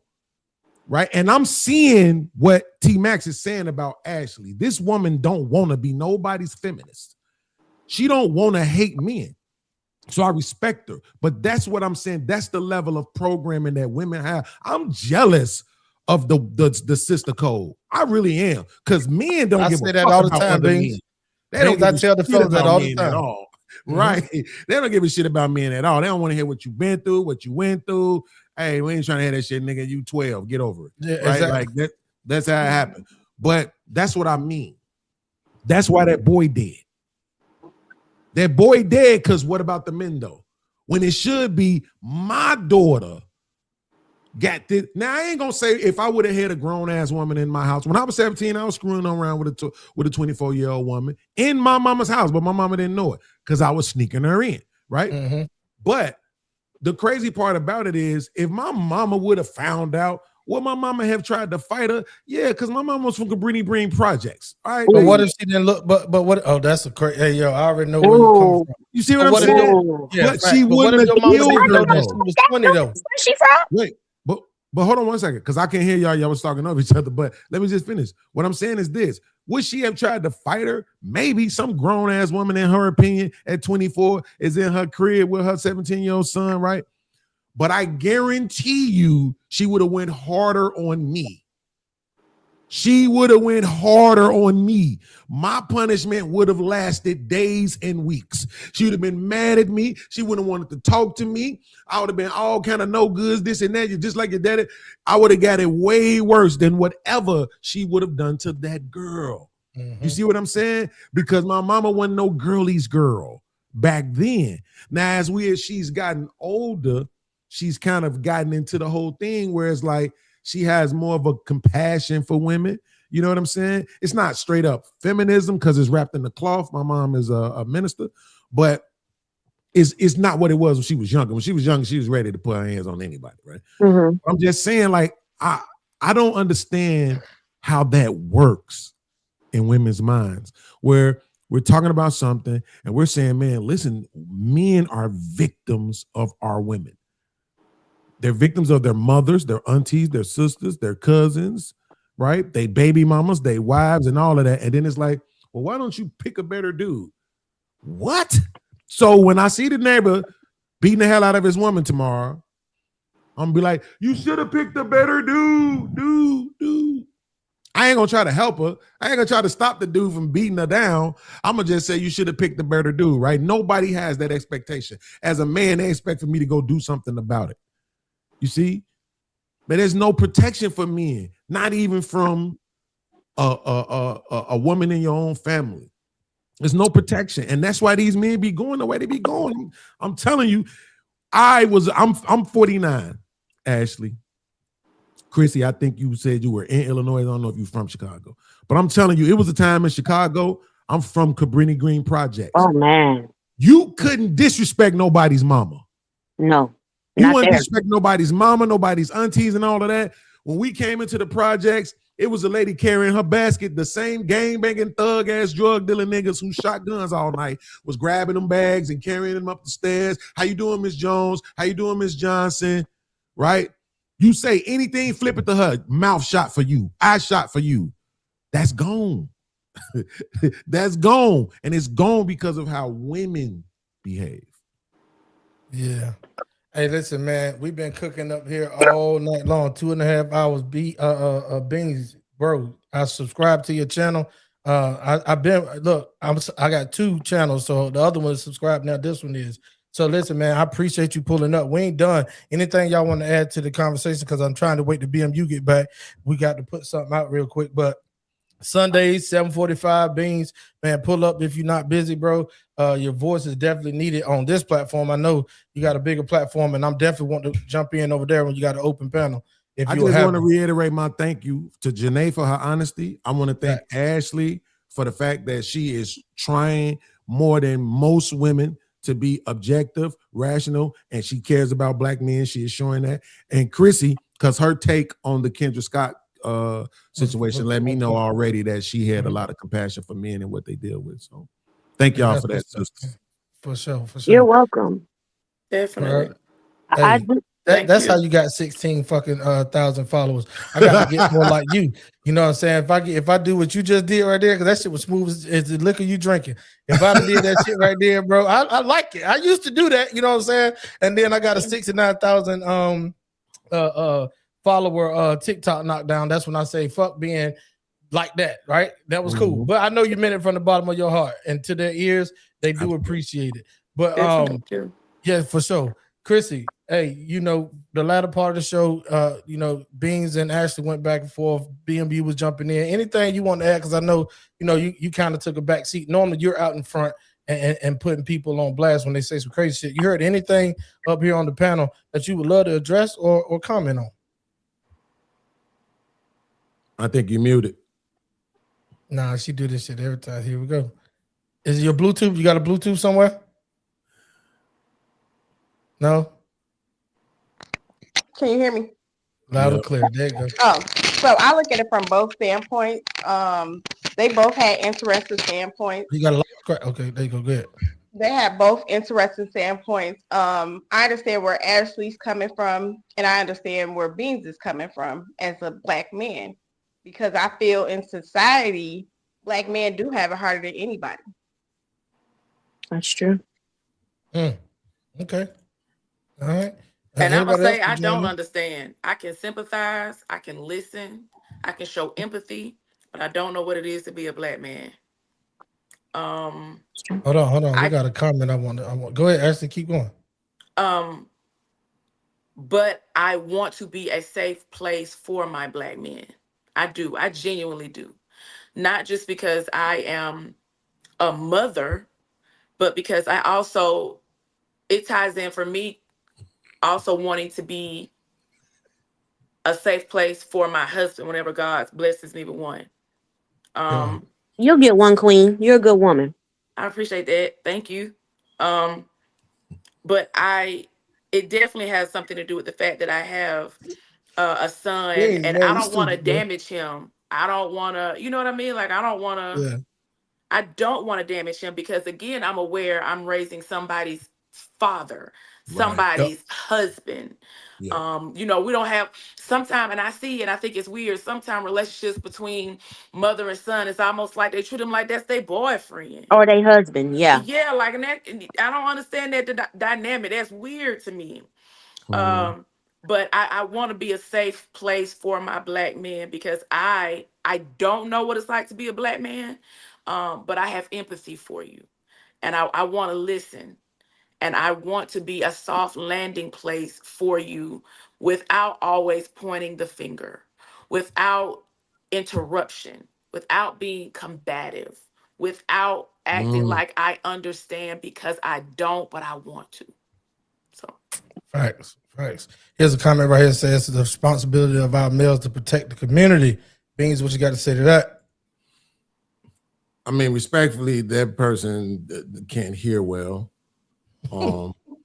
Right, because they posted in the other comment that, like, you said you would. I didn't say I would do anything. It was called an analogy, right? It was an analogy, yeah. Some people struggle with words over 6 letters, but you got to understand an analogy, right, is to make an example, right, so that people can kind of get the point, because they may have missed the previous example, right? So I just told you right after that I lost 3 kids to abortion that I know of. If I was a kick a bitch in the stomach type of nigga, why would I even know that it was 3, right? Like I wouldn't have even cared, right? So no, but I'm just saying, like, we say this, right? It's the black man's duty to protect the community. This is why this is why I say, when they say, oh, what about the men? Steal my motherfucking thunder, but go ahead. No, you listen. Women are responsible for protecting men from women. Yes. I don't know where that got lost as right. That ain't where I was gonna go, but keep cooking, because I got another comment. Go ahead. Yeah, I don't know where that got lost in translation. You're telling me that I'm not supposed to put my hands on a woman. But then when this woman is disrespecting me, all in my face, yelling, using my kids against me, lying on me, all the things that we know that women do, particularly not just your girlfriend, when it's your mother cussing you out, telling you ain't shit, you look just like your daddy, she should have swallowed you, she hates you, all that other shit. Nobody is intervening. Nobody is protecting boys, teens, adolescents, men in general from the women. And that's women's job. So when people are like, you feel like you need protection? Yes, absolutely. Because if I still on this chick, then you're going to tell me I'm wrong.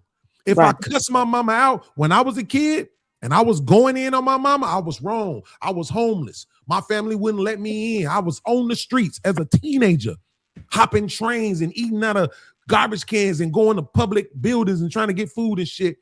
All because I did this thing in the black community called talking back. When it's simply conversation. I wasn't no drug dealing, gangbang, or none of that shit prior to 16. All I did was talk back. yo, you're wrong. No, you can't beat me with an extension cord. You got life fucked up. That's crazy. I haven't done anything that bad. And I had an understanding of that as a young adolescent kid. So where did it lead me? Outside in the street. Yeah. And to this day, we still parent that way. You black mama say you can't tell me nothing about how to raise my kids. And we be like, you sure right. And we just let them keep destroying. But that lip and sit down and be quiet. At D Johnson 6218, man, I want to say this to you for this comment right here. I agree with you, as well as I got a question for you. If you could type your answer down in the comment section, I'd love to hear it. What do you do in instance in 2026 when we all saw on this panel, even when Shiny P was up here? Shout out to our girl Shiny P for pulling up once again. And being Shiny P, but words matter and words affect people, so they don't even like the word control. And I'm gonna tell you something about me. Something that I can't control, I can't protect. That's just me. The reason why I say that is because if it's my woman or somebody else's woman that I'm privileged to be able in a position to protect, like I came upon a situation, if I can't tell her because I see this shit is getting out of hand, I see she's arguing with a man like DJ Johnson. I don't know if you a man or a woman, but D Johnson, I'm gonna take it and say that you're a man, right?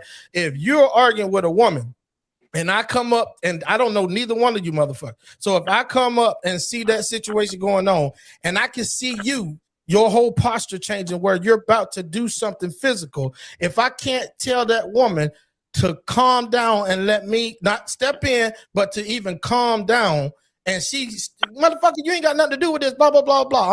I'm a like my military days would told me, I'm gonna put my right foot behind my left heel. I'm about face, and I'm gonna take the fuck off, walking smooth, whistling Dixie. Because if I can't control it, I can't protect it. That's just my thoughts. Jay Prince come up in here with the bonnet on, and I just want to say, what up, my nigga? Black House in the building. What up, y'all? I had got a lot of men wearing this, didn't I, Beans? Oh, this is crazy, Beans. I had got Fatty them wearing it. I got this. They all used to say it was gay till I got everybody wearing it. I see men in real life that's heterosexual. They be wearing these. They told me that I need to brand a male version of the Black House bottoms for men. Go ahead. The floor is yours. Whatever you heard coming in. What was your topic? I'm actually I'm finna get off where I'm at work. Okay. But yeah, we had the main topic. The main topic that we had was with this situation where Kendra Scott shot Roderick Morton, 20-year-old. He was underneath the bed of her 13-year-old daughter. I knew BMU poppers back there. It's back up in there. A 20-year-old young man got invited into the house by the 13-year-old daughter while the mama was at work. The mama came home at 1:30 a.m. And now it's two things I wanted to say that I didn't get a chance to ask the panel. Jay Prince, before you go, because I think you'll get the scope of the topic by me asking them this. All right, y'all, it was two things that was said inside of that video that was facts. It wasn't nobody's opinion. It was facts. One, y'all tell me your opinion, and there's no right answer. It's just your opinion. Tell me why you believe that when Kendra Scott, the mom, came up to the house, the boy had no car in the driveway, no bicycle on the porch, right? First of all, it's two-part question. One, how did she know he was in the house? Because guess what the news said, the daughter said, and everything. Kendra didn't put her key in the knob, turn the key, and walk in the house. She bammed on the outside of the door, the exterior of the home, yelling, talking about who's in my house. Now, I'm gonna give y'all my opinion. I'm gonna say my opinion for last, so y'all don't like piggyback off of what I said, right? I already know where you're going. Exactly. So she bammed on the exterior of the house, saying, "Who's in my house?" Right? When I heard that, my ears went up. I ain't been a detective, but I could be one because I watch all these crime shows. She did that first. But the other part to the question is, how she know somebody was there? I pass around the pass on Ashley. You go first. So again, I didn't go to school for this, nothing. But when I hear what you just said, it feels premeditated because she already knew a nigga was in her house. Now, if we get into logistics of it, maybe she had cameras, Yeah. ring, all that. If you want Something. to get But if you specifics think that into the 13-year-old logistics of daughter it, is smart enough to wait till her mama go to work and sneak a boy through the back door, don't you understand that 13-year-old daughter is going to be just like any criminal nowadays, going to know where the eyesight of the camera goes away, where the motion detectors and all that shit. So I would just you got a good point. I ain't mean to cut you off, Unplug but the I would just Wi-Fi. say, unplug the Wi-Fi. It's a lot of things, but no, he dead ass. I agree. Go ahead, Ashley. I ain't gonna cut you off no more. I just didn't want the audience to you know how black people is, just like we talked about earlier. but see, We're gonna take it listen, and spin it. as a mother, especially have a young son who I know sneaky, I'm always trying to one up him. Right? So just as small ain't shit slick to a can of oil, right? So you may think you know, and let's say she done put some, because I'm just trying to think like logically, how would she know, right? How would she know? She outside her own damn house, banging on the door with a gun, knowing somebody is in there that is not supposed to be. How else would she know? So I just went to like my logical mind, like maybe she put another camera somewhere. I don't know. A neighbor could have told her, caught her in the damn driveway. Yep. Just trying to think of different angles. But one thing that stuck out to me is she pulled up knowing that a nigga was there Yes. and banged on her own door instead of using her key. And that to me feels premeditated.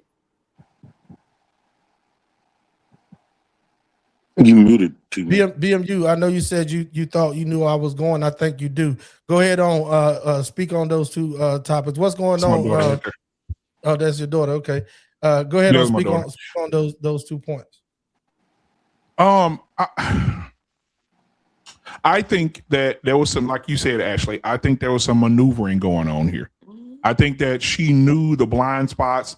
She knew how to disconnect, but I do believe that somebody told her. Mm-hmm. I think somebody said, hey, listen, somebody at your house. And for her to bang on her own door, meaning she probably tried to open it with her own key, but you know that extra latch on the door that you lock when you come home that can't nobody else get in from the outside? Her daughter probably already had it locked. So when she pulled that door, she said, somebody in my fucking house. I can't even get past my second lock. She done locked the door. It's a nigga in my house, somebody in my house. And I'm finna show up better than I can tell her. Yeah. And so that was a good spin, BMU. And you gave a lot of grace with that point, and that could be a factor. But the new, I could play the video again. That wasn't the case. What she did was she bammed on her own house, and it said she entered the home.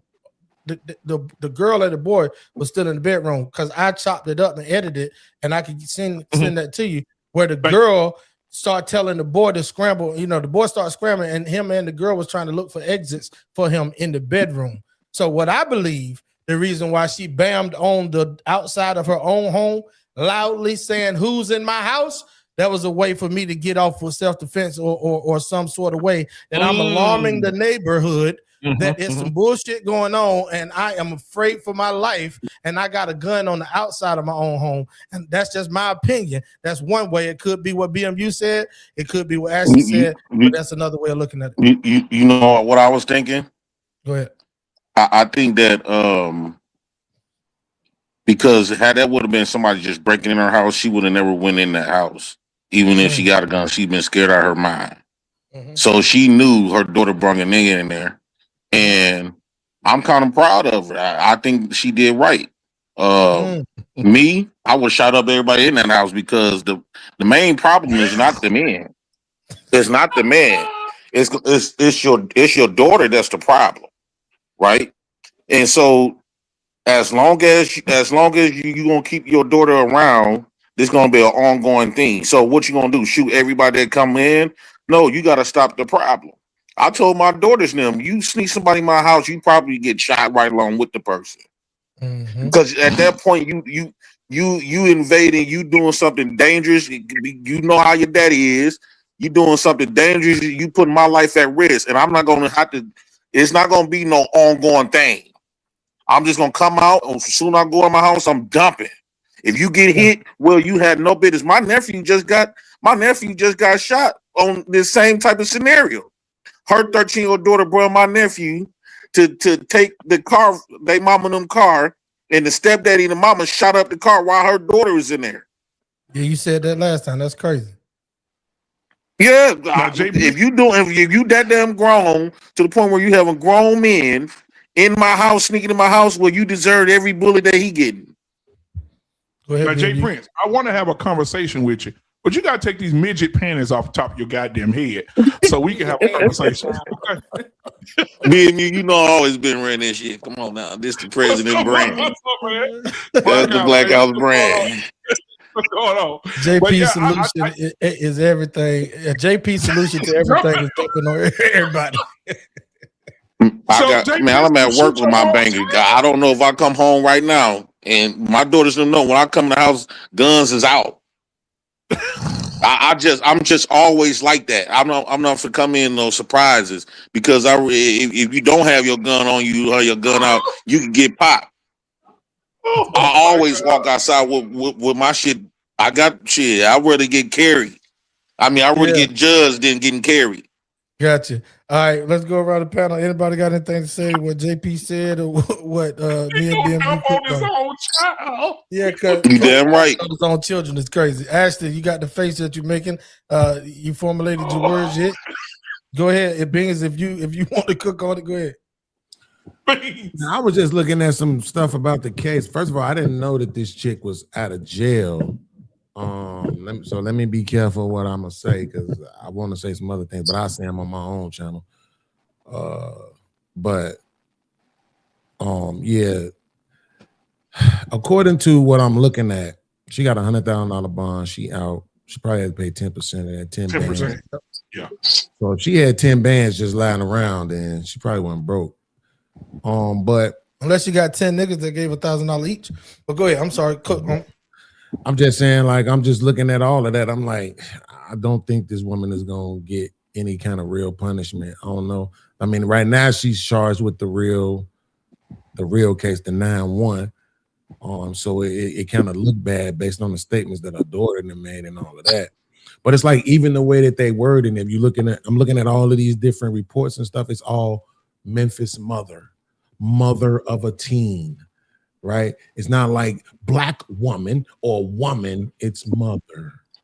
Oh, the mother, right? The mother's worst nightmare. So your worst nightmare is coming home and finding a 20-year-old that your daughter let in the house. That's your worst nightmare. Right? Like it's know just what they doing with that wordplay. Yeah. You don't think the daughter needs to be harmed? Like, first off, you putting your mama in a world of shit. Your mama in a world of shit because you been a fast ass little bitch, right? We're gonna call it like it is. You been a fast ass little bitch, and you brought this grown ass man in my house while I'm at work paying the bills. Now I'm all up in prison, got to take money, get bailed out, and all this other shit. Probably finna do the rest of my life because you was a fast ass little whore. Now, Bean said something earlier. He asked the question. He didn't go to the magnitude that you said about dumping on everybody, but he did ask the question of. I know he's crazy as hell. That's stupid. He did ask the question of what's the daughter's consequences. Now you're going to the extreme, but does anybody on the panel other than JP? And they're gonna baby her. Oh, she's a kid. She don't know no better. Damn, exactly. JP wasn't even here. No, I will never say that. Go ahead, then, Janae. What her punishment should be?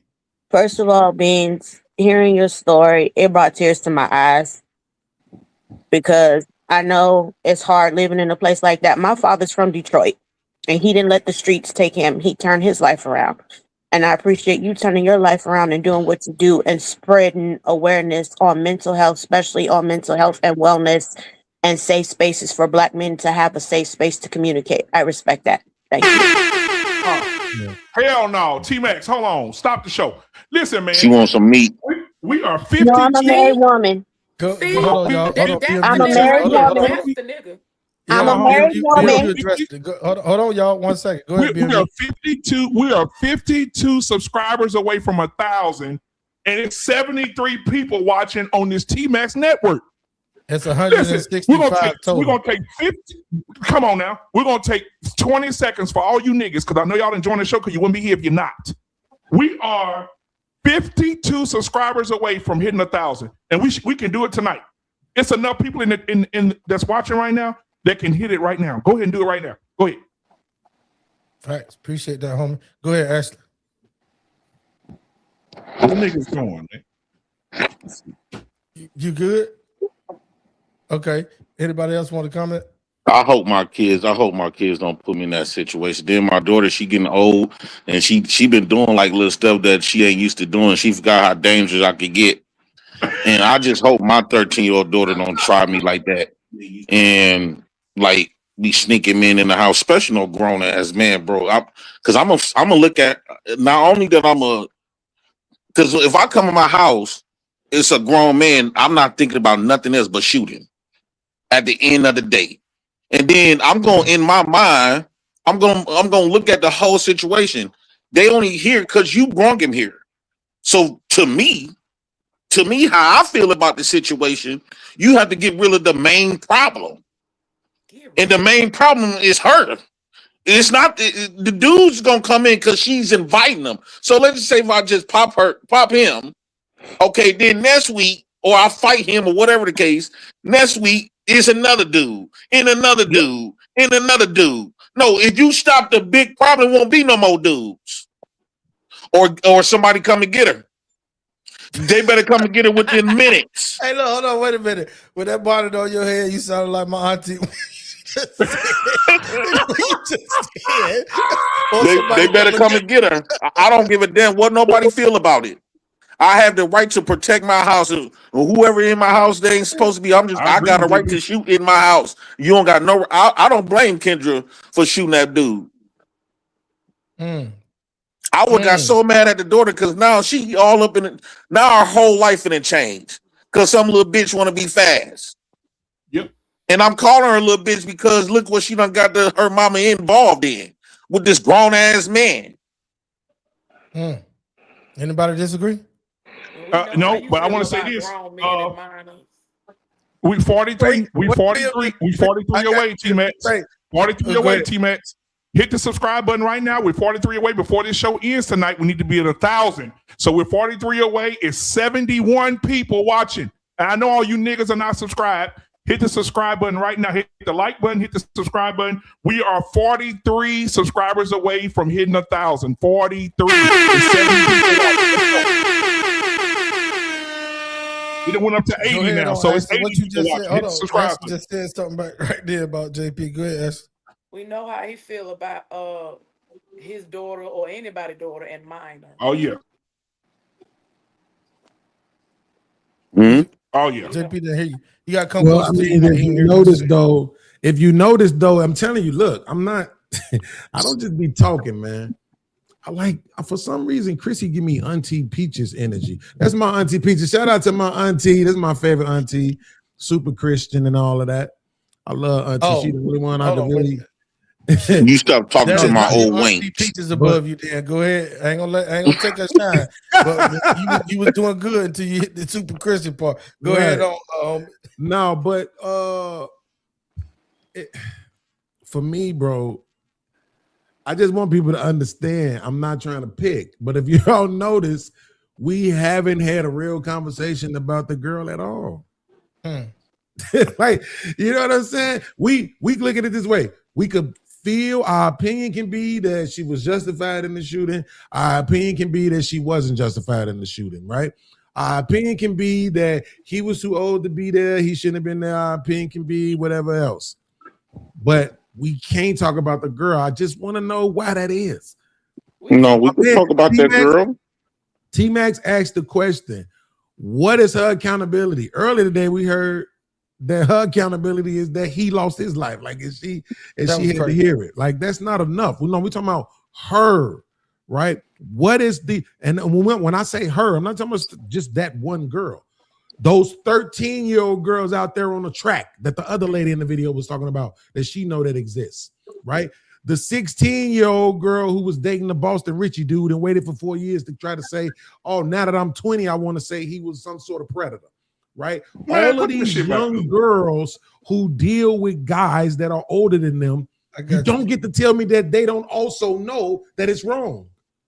True. Because you want the 13-year-old boys to be held accountable for what they know is wrong. So what is the accountability for these hot-ass girls? 40 I don't know what the accountability should be. Let me put it there. I don't know how, but I do know there should be some, and I do do know she's not a victim. Whatever that comment just said, she not that.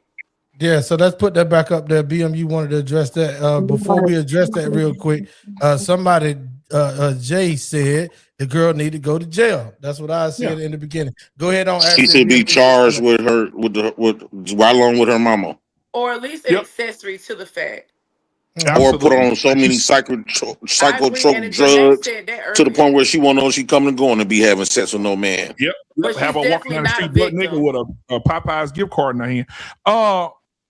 D Johnson 6218 said y'all are abusing this little girl victim, blaming that's a shame. D Johnson, listen to me.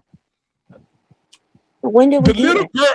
We have to be honest here, and this was wrong with niggas. We living in a time of delusion. We have to be honest. She's a little whore. She's been fucking for a very long time. Her mama sees something in her, and she's trying to keep her from being the little whore that she is. She's not a victim. Not at all. She's a vagina giver. She's a whore. She needs to be in jail with her mom. And anytime, if they give her mama 25 years, they should give her 15. So by the time she got out of jail, her mama ain't got to fuck with her no more because she grown up to make her own goddamn decisions. But you don't think that's you look in shock every time you say something about that little fast ass wench. Well, what you got to say about the little bitch? Yeah, she's a little whore. What if that was your daughter put you in the world of shit like that? Who you talking to me? Yeah. No, because you keep making these expressions when we coming at that little 13-year-old wench. Girl should be held accountable. I mean, what type of accountability? She needs to be assessed. Taking her iPhone away? No. She needs to be assessed. What? Someone get killed from the situation.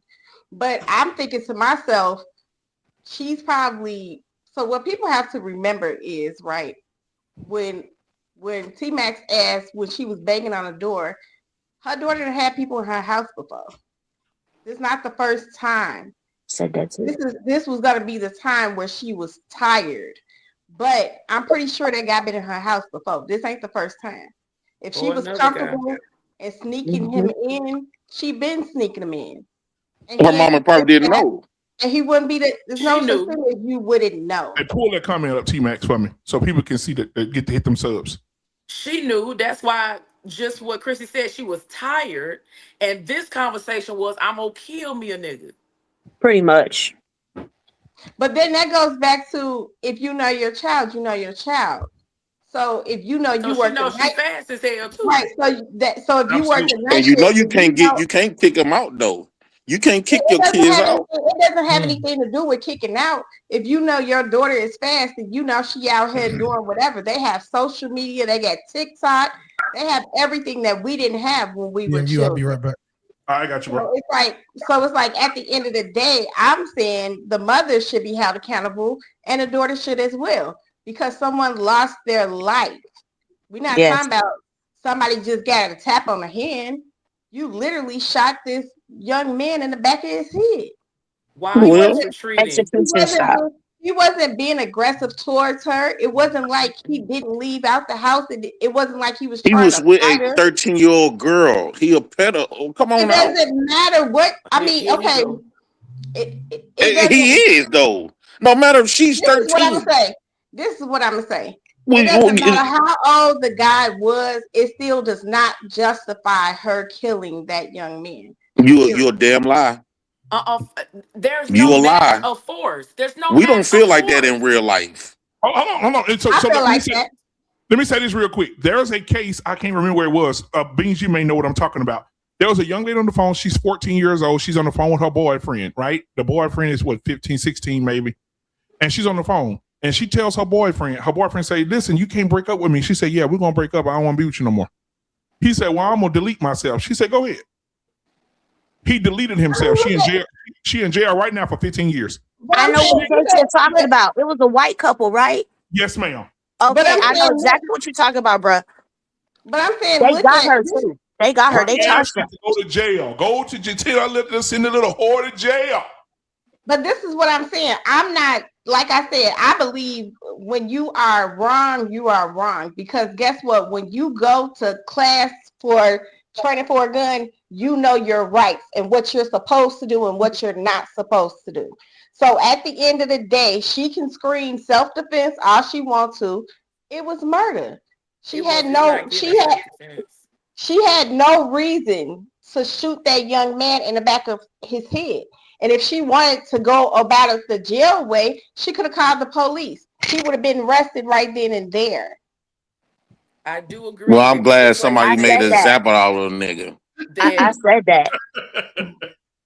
It need to be some examples made. So sometimes you got to take that big risk for people to say, maybe this could happen to me if I go in this little girl house. Y'all remember what happened on the news with that girl named Kendra? I think people need to, as an adult, we have to remember that the decisions that you make will affect you for the rest of your life. So if you decide that you want to go do some crazy shit, you have to suffer the consequences, period.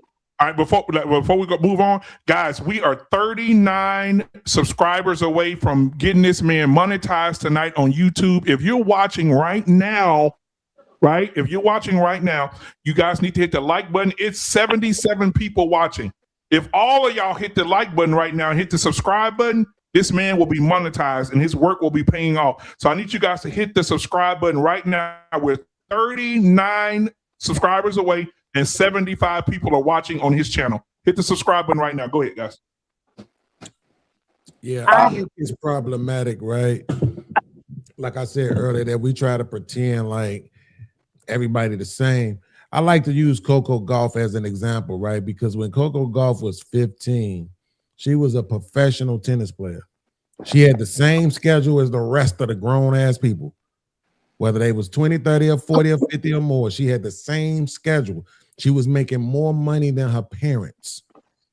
And yet, if she chose to have sex, somehow she don't know what she's doing. Make the shit make sense. I'm just saying people can't. What it all boils down to is everybody just think it's okay to kill black men. I keep going back to it because it's just the truth. I think that's one exception though. You can't pretend like you don't know this a 13-year-old kid. We ain't finna. I understand the little girl is a fast-ass little hoe, but you a grown ass man. You know way better. We ain't finna get dude no pass, nigga. You know way better for dealing with a little 13-year-old girl. But this what you did, and this is why I said it earlier. 15 get you 30. We all know that. We started talking about right when T Max asked the question, and then when I brought it back, I was like, "Yo, do y'all realize we can't have a conversation about the girl?" And then right when we started talking about the girl, Jay Prince says, "Yeah, but that nigga knew how old she was. Yeah, but that nigga. It just proves it. It's easy to demonize men. It's easy to target. Well, that was the dynamics of the situation. He's 20, she's 13. If that would have been a 20-year-old woman in a 13-year-old son's house. But what if we talked about that already ad nauseum? What if I say it's 10:54 right now and we don't bring up the boy at all, no more for the next 10 minutes? I guarantee you it won't happen. We won't be able to have a full, thorough, deep conversation just about these young girls, how they move, what we think needs to be done about them, and what consequences they need to be able to, or what consequences should be applied to them given their choices. Again, even the dude in the comments who said we're blaming the victim. But if I pull up a story right now of a 13-year-old kid playing with guns in the street shooting, you're gonna want that boy to be treated by his choices. You're not gonna say, well, he's only 13. You're gonna say, look what he's doing and the kind of choices he makes. You're gonna say, this kid knows that he's making decisions that are wrong. He knows he's doing things that are wrong. That's why you run. That's why you got people hiding and all this other stuff. You're trying to get away with stuff because you know it's wrong. Right? So in this situation, this girl letting the boy in the house at 1:30 in the morning, no, it's wrong. Her even insinuating that he should get under the bed. No, it's wrong. Mama already told her don't have no boys in my house. No, it's wrong. All on Instagram, they showed up pictures, halter tops on, cleavage showing, tongue all out and shit. She know it's wrong. I dare y'all to only talk about her for the next 5 minutes. Let me say this. At the end of the day, that's her dwelling, her home. She knew the rules in her home. Her mother had already talked and discussed with her about what not to do in their home. And I'm willing to bet she initiated the conversation with the little boy. Little boy don't know the mama's schedule. She do. My mama not going to be home. We can fuck right quick, get in and out. Boom, boom, Right. boom. Right. That's her house. She know what her mama's schedule was, and she also know the conversation she had with her mama, and she still invited that young Look at man this to shit, the house. Beans. I think that would have been a Read the different last part, story if Beans. the boy would Read have the been last part, Beans. 14. Read the If the last boy part, would have been 14, then Beans would have had a point, right? When you 20, you's a grown ass man, you know better. Like now, if the boy was 14, like we was getting on my nephew them ass and the girl ass. But if you bringing a grown ass man, come on, bro. That's of course that's gonna be different than a 13-year-old. No, I'm telling you, the bitch is fast, right? Absolutely. What makes him grown? Huh? What makes him grown? He's 20 years old for one, right? That And makes for him two, grown? his mind is way more further developed than because I'm raising a 13-year-old kid. My kids do from each year, they brain develop constantly Absolutely. The developing. question was what makes him grown. His age for one, and his mindset. Gotcha, cool. So according to you, he's 20 years old.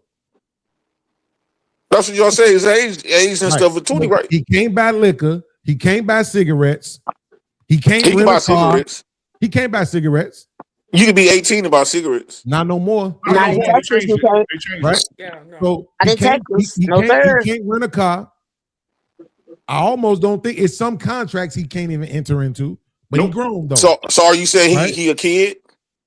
I'm not saying he's a kid. What I'm saying is y'all keep wanting to try to say he grown because he's 20. Can he play house with your 10-year-old daughter? There's a lot of stuff that he can't do. Right. Can he play house with your 10-year-old daughter? Like the But rest she of the kids wasn't her 10. age can. But she wasn't 10. No, but what I'm saying is, can a 20-year-old man play house and Barbies and stuff with your 10-year-old daughter as if he a regular kid? Absolutely not. Absolutely not. So why not? Because you trying to make an argument that he's not really grown. Why a 20-year-old boy, right? Because he can't buy liquor, he can't buy cigarettes. So at that point, he's a kid. How come he can't play house and Barbie down with your 10-year-old, 12-year-old daughters? Right. Over talking me won't help because you giving me the choice. See, that's why I said we can't talk about only the girl for 5 minutes. Right? You give me the choice. That's different. When I found out my daughter was having sex, you know the one question I never asked her, T-Max? I never said, how old was the dude you having sex with? It didn't even cross my mind. Why do I care? All I know is you doing this, I want you to know those are going to be your STDs. Those are going to be your goddamn kids. Right? Shit. That's going to be you. Don't expect for me to come I to the think that rescue. age better come up.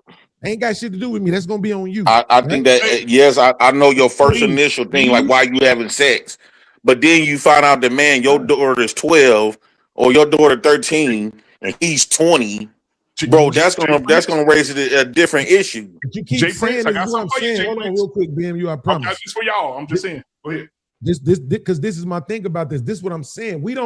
It's a lot of shit that we say. This is why I get so frustrated, Ashley, because people can't really legitimize the things that they actually believe. And you can't either.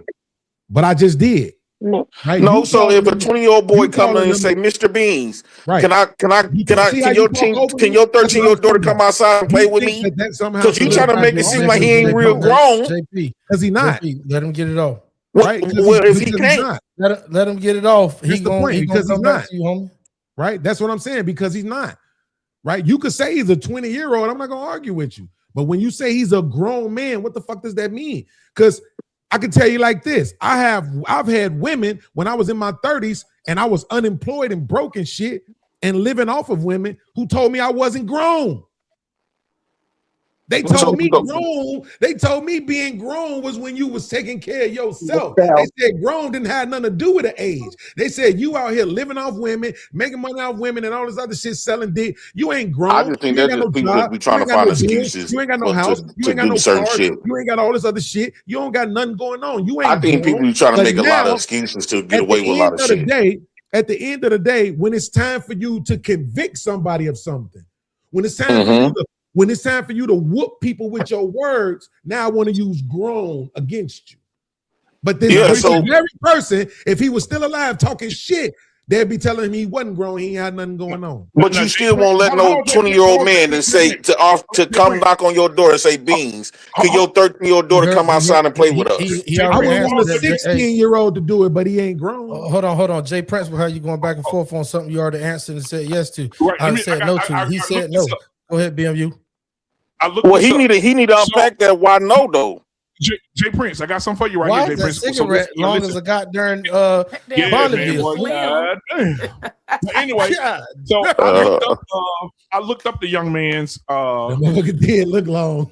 Rodarius, I think is how you pronounce his name. I looked up what disability they say he had, which is recorded in his medical records. In his medical records, they said that he has an intellectual disability, which was diagnosed at a young age when he was 8 years old. Now, this is the part that's gonna fuck everybody's head up. They said when a young man or a young woman has an intellectual disability, they have the mind of a 10-year-old. Believe it. That's what they said they said that in the news article too. I chopped it up, but so I didn't put that in there because I didn't want. I know, but he's 10 in his head. Okay, that's bring a different issue. But here's the thing: when Mama came in, she not no doctor.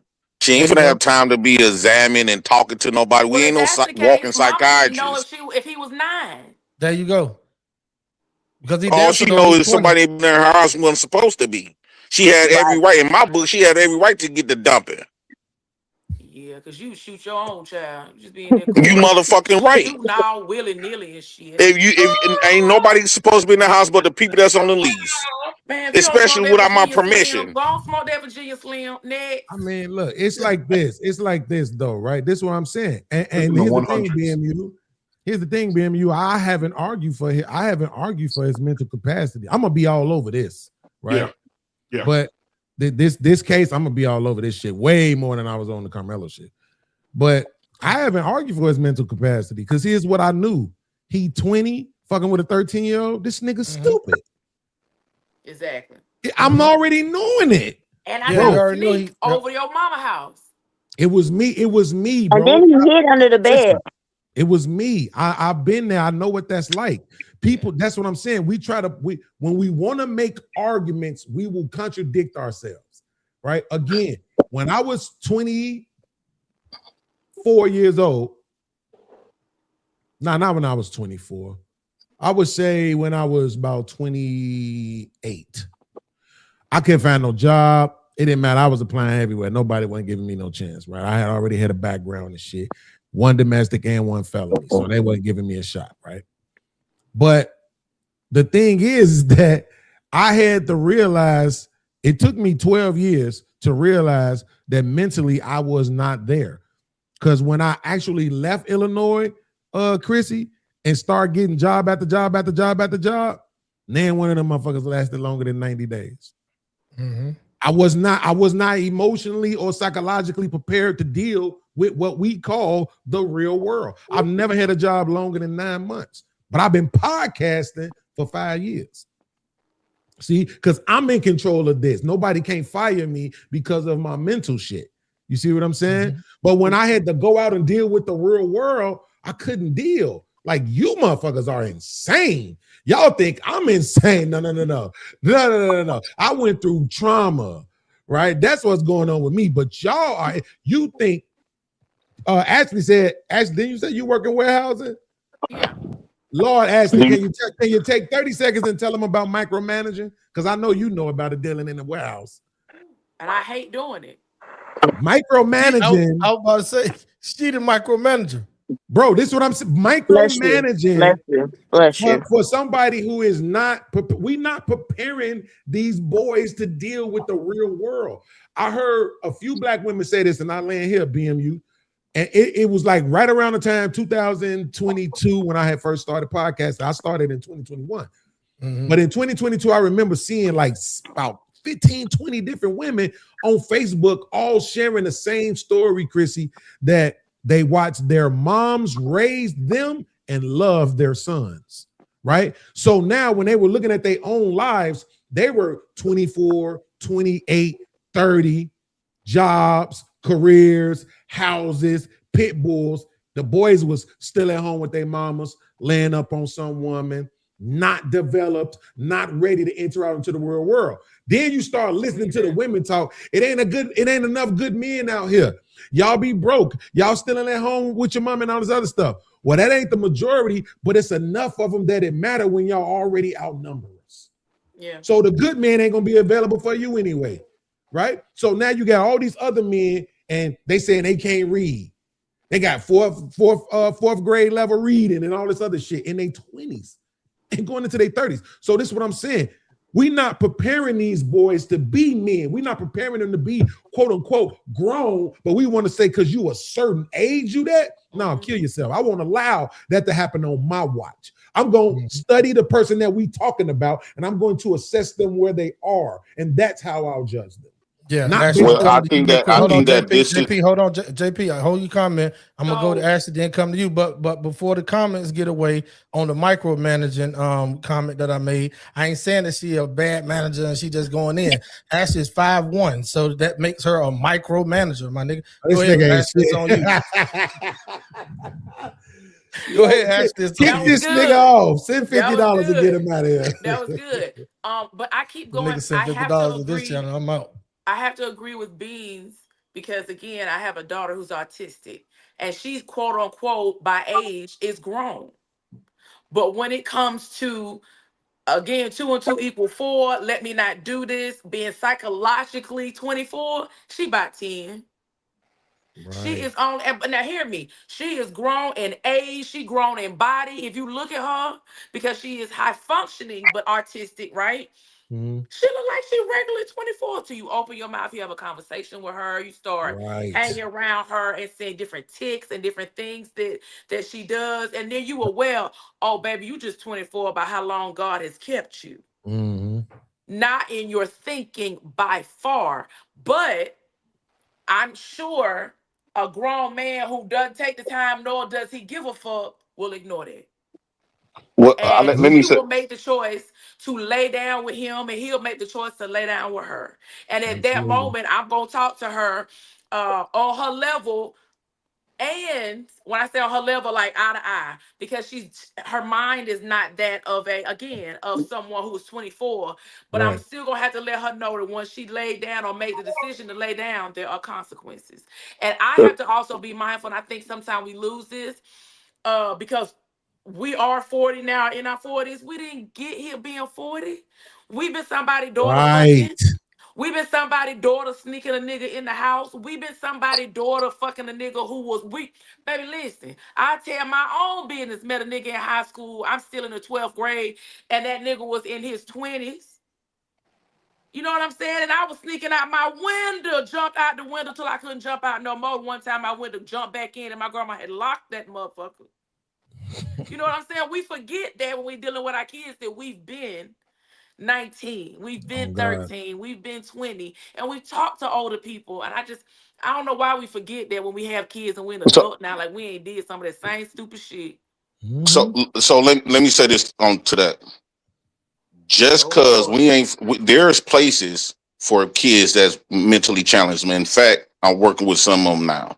So yeah, those people would get a certain type of pass because of their diagnosed conditions. A lot of times they be on meds and stuff like that, and woo out the bed. Once they do something, they don't even get in trouble. They can actually delete somebody, won't get in trouble. Why? Because of their condition. So there's places for people like that, but we're not gonna pretend like everybody that comes from a single mammy community is mentally ill. That's one. We ain't finna do that. Secondly, when it comes to all of this other type of stuff, bam, I'll miss my point. Mm-hmm. When it comes to older men or older females, you have no how can I put this? Because I'll make it. It seems like that's what I'm finna say. That's what I'm finna say. That's what I'm finna say. Kendra showed y'all the difference between online in real life. She's not the only one going to react that way. And so you could take these stupid ass advice all you want to online, because online it removed the nuances. It don't really got much emotions to it. So people can gloss over everything in its fake existence online.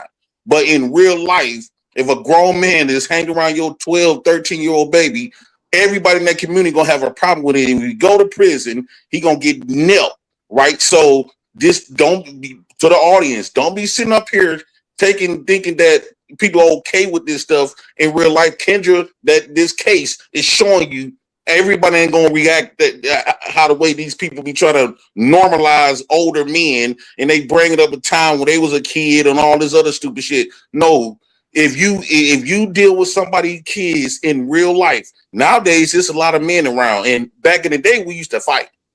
Now you come to somebody's house, a little girl, you bringing this grown ass man coming to my little daughter, coming to my house trying to get my little daughter, he gonna lose his life. So y'all need to make a separation between YouTube talk, because that is all it is just talk, compared to how niggas gonna react in real life. Gotcha. Hey, look, here's a comment real quick I want y'all to look at, man. It said the court only understands the competency. Do you know right from wrong, and hiding underneath the bed proves it? What y'all think about that? Yes, nobody is denying that. This is what I'm saying. That is the easiest shit in the world to say. He shouldn't have been there. He was wrong. He shouldn't be messing with a 13-year-old girl. All of that shit. That's easy to say. You're not breaking down some barrier by saying that. The harder conversation is, now what? Who thinks this 13-year-old girl is not gonna have sex anymore? Raise your hand. Stop playing. Raise your hand if you think right somebody now is going to be a virgin. Yeah. Right? Like this is what I'm trying to tell you. So all these people who just willing to get rid of black male lives, I mean, we see who they are. We know what it is. But at the end of the day, the truth of the matter is that because there is no accountability for our women, whether they 13, 30, or 130, shit like this is going to keep happening. That's the point. So now let's assume that it was legal. So now the young girl could just keep trotting boys in the house for the mama to kill. That makes sense. No, can I ask you a question, Beans? Not one just keep bringing them in there and just keep. I got a perfect question for y'all. Oh man. So Beans, okay, this happens in real life with my family members. So since we're gonna make an excuse saying that he's not an adult, he's 20 years old, woo out the bam. Let's just say that 20-year-old boy come in and gun your son down. Should he go to prison and get trial as an adult? Right, he 20 years old. Should he get trial as an adult, or would you do something to him?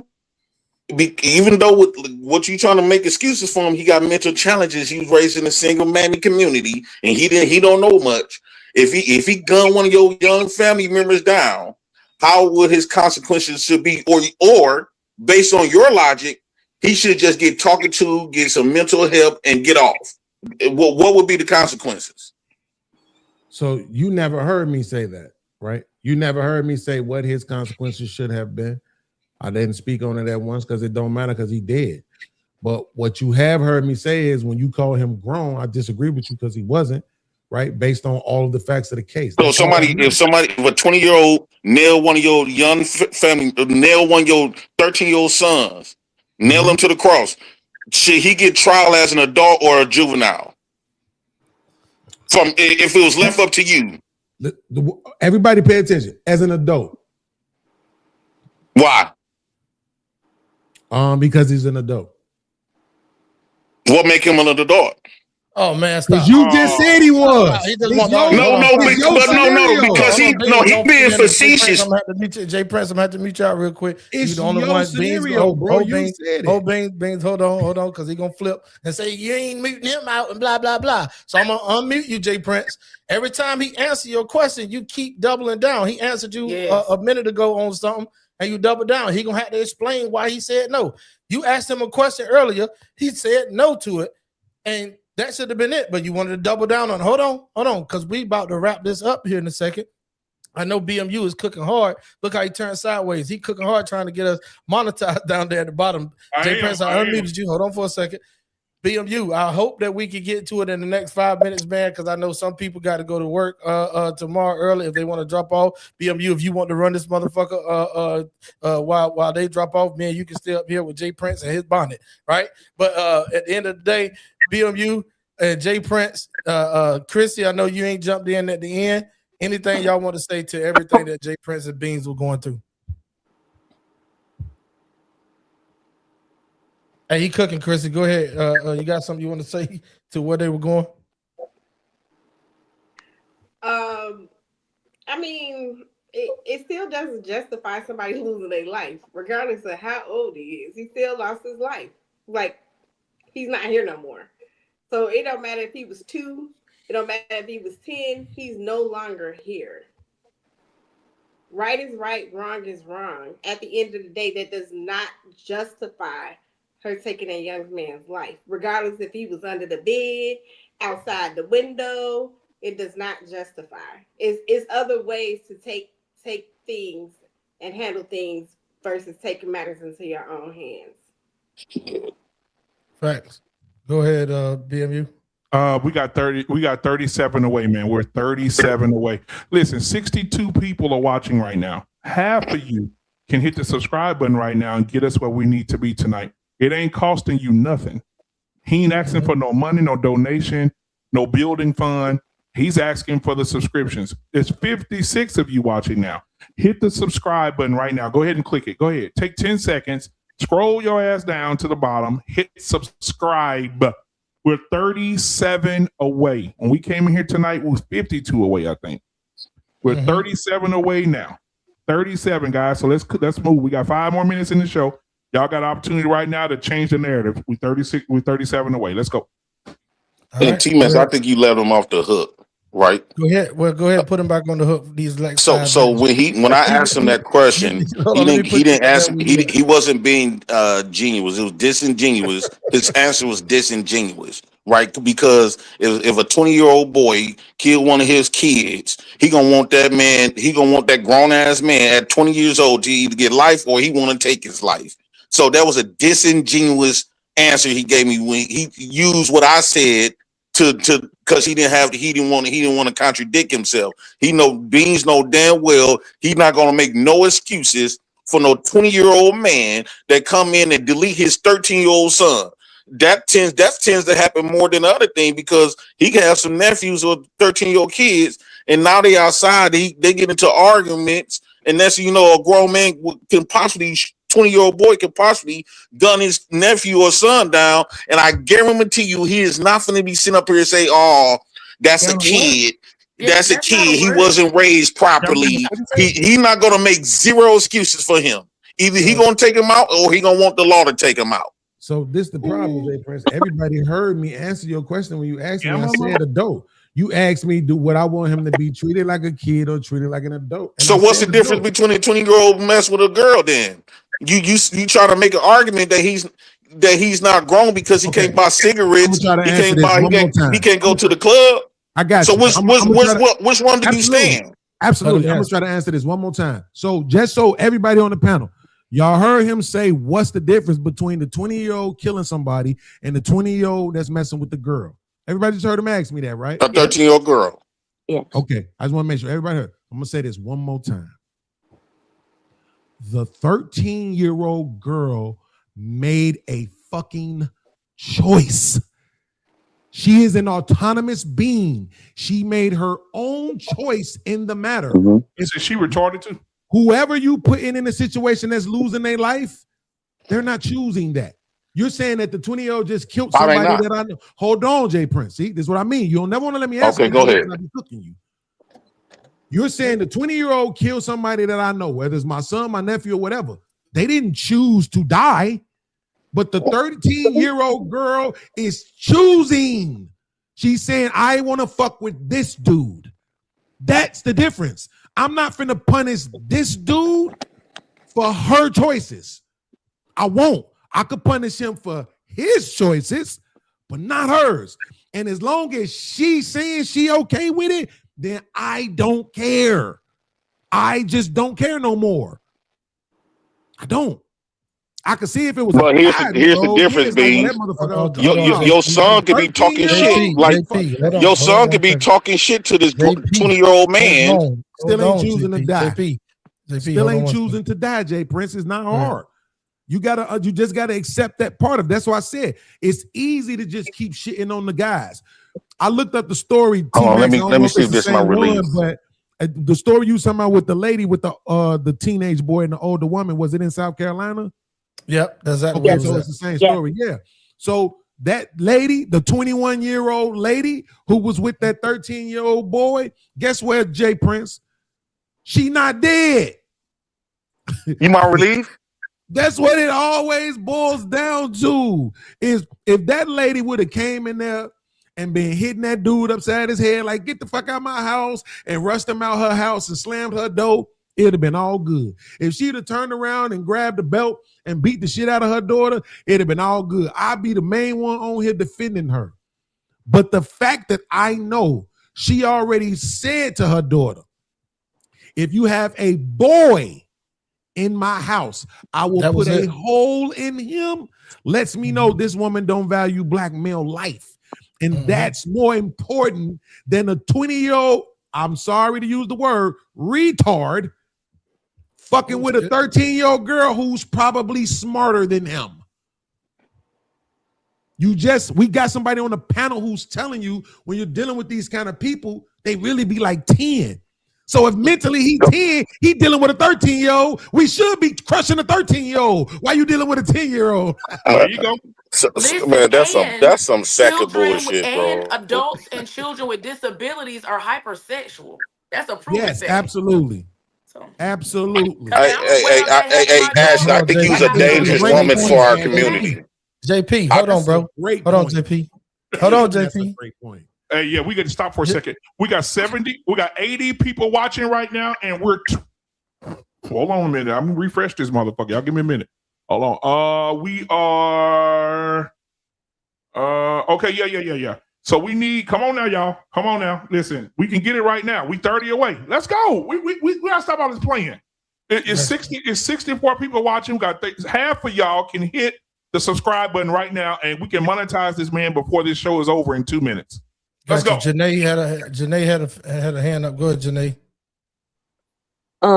As far as like when y'all ask the question, what her accountability should be, in this situation, knowing that I got more facts, because like you said, you did on the facts, T-Max, everybody on the panel.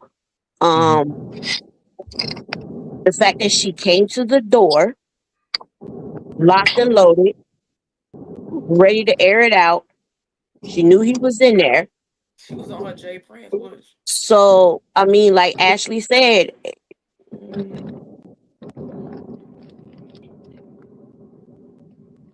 go ahead, Janae.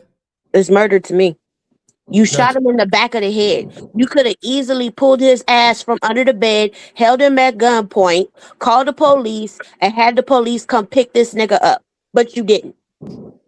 I think they should just drop the and then you could have turned your anger and your smoke at your child that betrayed you and put her life in danger, put your life in danger, put this young man's life in danger, and brought him to your household.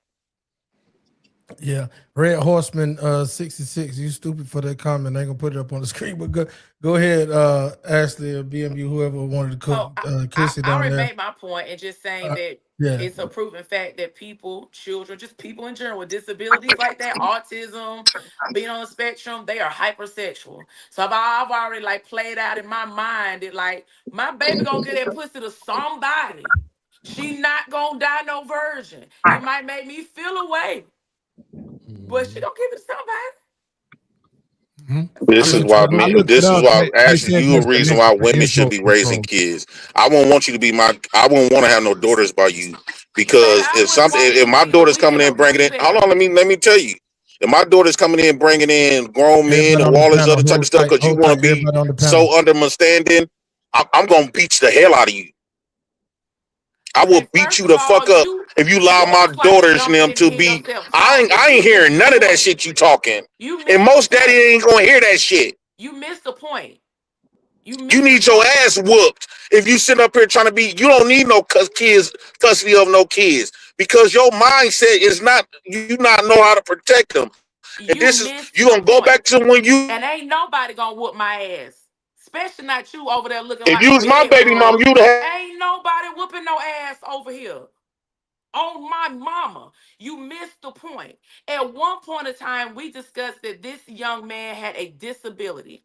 And I raised my hand saying that having someone, loving someone, taking care of someone with a disability, I know that they are hypersexual. I know that the way that they think, they don't connect the dots. So there is some understanding there. You get so personal, and the fact that you feel like you can say to somebody to whoop my ass, let me know somebody to air your ass out. Because that's so You a lie. uncalled for. That's so uncalled for. If he was if he was that damn ill, why he didn't where his parents was then? Why he just out and about like that? That means he unsafe within himself. He put himself in an unsafe position because if he was that damn mentally ill, if your kid is that damn mentally ill, that your kid, I don't care what age they is not supposed to be, because people is not. And then we coming to you, Ronnie. Hold on, Tavon. Hey, Ashley, can you do me a favor?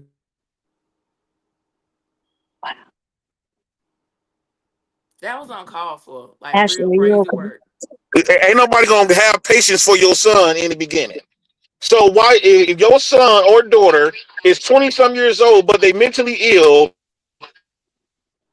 they should be in caretaking. They shouldn't be outside. That means whoever his parent was neglecting him should be in jail because they let somebody that's mentally out. Yeah, yeah. Hey, JP, I'm gonna have to drop you down, man. Hey, we about to wind down, y'all. He was going in the JP fashion. So I'm gonna say this, then I'm gonna let BMU take over because we got a lot of his people cooking here in the comment section and watching us live. But I'm gonna say this real quick. Shout out to Ashley Ferguson and Janae and Chrissy True Blue and Shani P for pulling up on the panel representing for the ladies tonight. See Beans, I can do this shit too.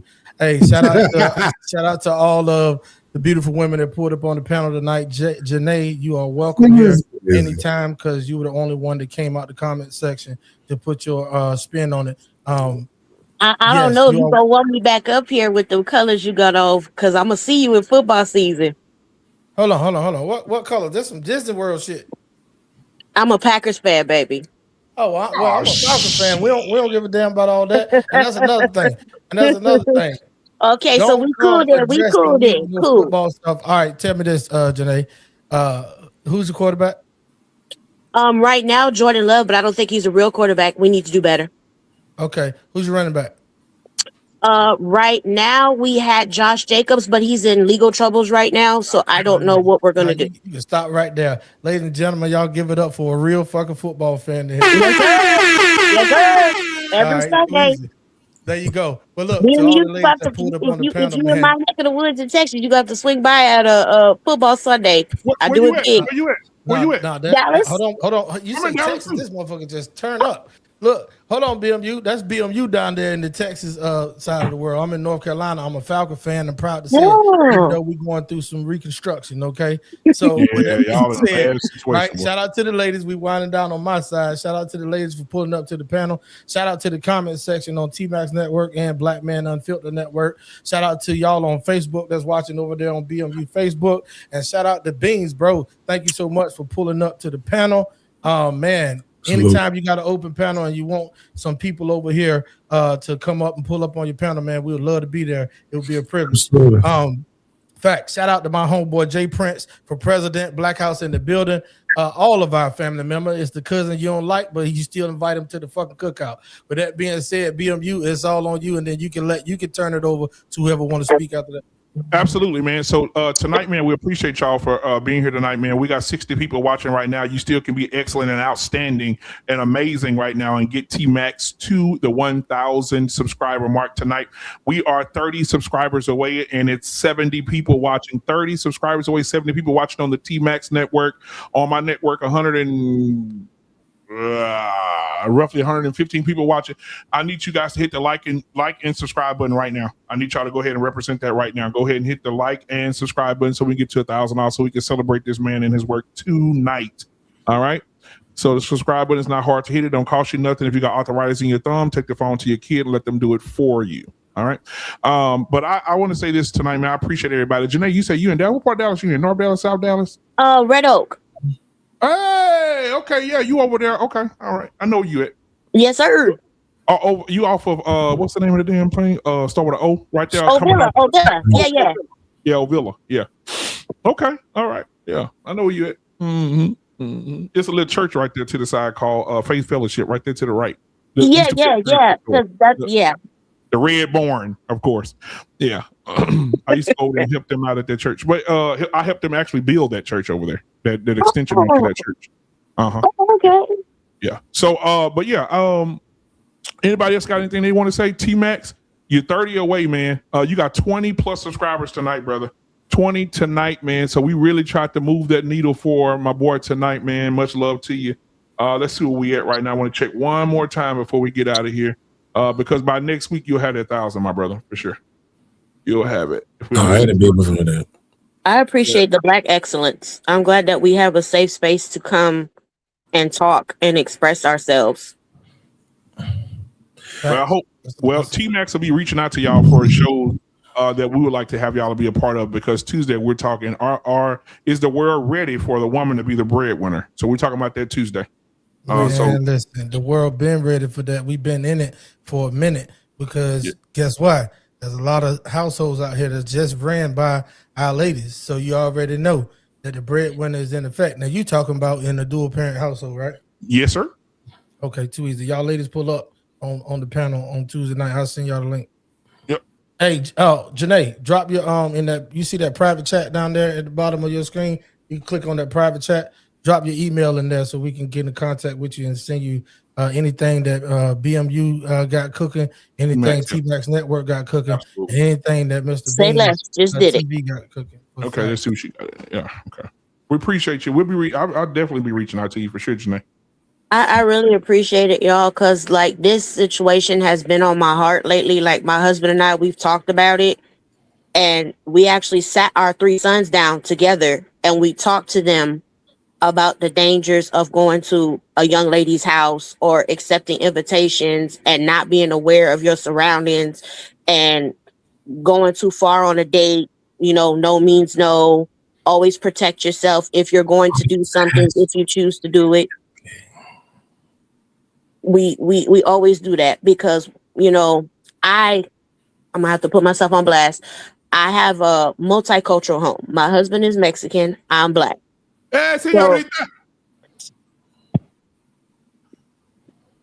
So you know. Oh yeah. I'm sorry. Man, stupid, man. Let her get it out so we can get the fuck over here. Tonight you gotta get used to me. I'll do this. I'm sorry. Go ahead. I just say shit. You cool.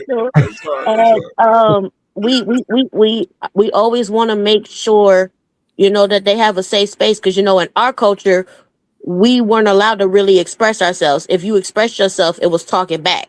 In my husband's culture, it's machismo. You're a man. You have to step up regardless of how you feel or whatever. My husband's doing the opposite with our sons. He's letting them know it's okay to be vulnerable. It's okay to talk. It's okay to express yourself. That's why we're here. That's why we're your parents. And that's why we love you. So uno momento, por favor. So you but real quick, BMU, hold on. Hey, Janae, you don't let the motherfucker say, but looky, Linda, looky. You don't let them talk back like that, do you? I slap on you. I slap on you. Man, look, I'm gone, man. Hey, look, go ahead and do your thing, bro. Oh my God! I memo. Okay, listen. So, which means you remember that from Desperado. But I will say this, man. I appreciate. Janae, you said something. I appreciate the Black excellence too. Chrissy, thank you for hanging in there tonight. Cricket Wireless had got a hold to your mic earlier, and we appreciate you coming back. Ashley, thank you so much for being the micromanager at work, but also being manageable on the panel. We appreciate it. You got so many you got so many proposals tonight. Hopefully you'll choose one. They were in the chat saying they want to marry you. They got a ring for you. So make sure, I don't know, what's going to happen there. They like the dimples. When you took your glasses off, that's when the shit started happening. Ding, ding, ding, ding, ding, ding. It's like a church choir.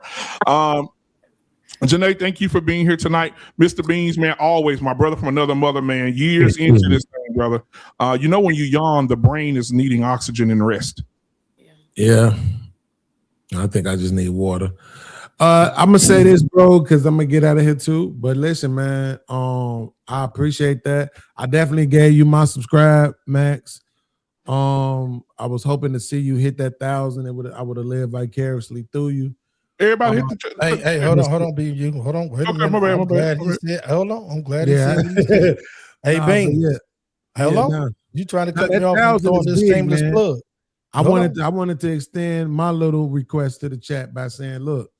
Yeah, hold on. I'm gonna tell you how you be able to do it. I'm gonna tell you how I be able to do it. Y'all see how you can try to keep talking and not let me ask for some of that 16,000. So next Sunday at 7:45 p.m. Eastern Standard Time, you pull up on time, right? And I appreciate you. This one Sunday, right? You pull up on time and click that little button where you can share it out to your people over there at 16,000, bro. I know damn well between the 6,000 and some change that BMU got on Black Man Unfiltered, between the 16,000 that you got on your channel, bro. I know we're gonna take it to the damn bank. Nah, you would definitely be at that. I mean, I don't know what your schedule look like, but if you go live the next few days, you would be there. That boy's a politician.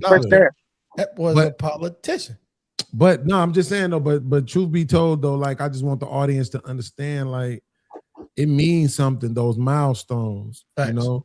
It's a small percentage of channels who make it to those particular milestones. Y'all might think everybody got 1,000 subscribers. I promise you they don't. It's a very small percentage. So, you know, help that man get to those milestones. If you haven't, it's possible that everybody watching probably already subscribed. We know it is possible. But if you haven't, just do it. It show that I'm wrong, that, you know, people do value Black males, their lives, their effort, their work. This was a super dope show.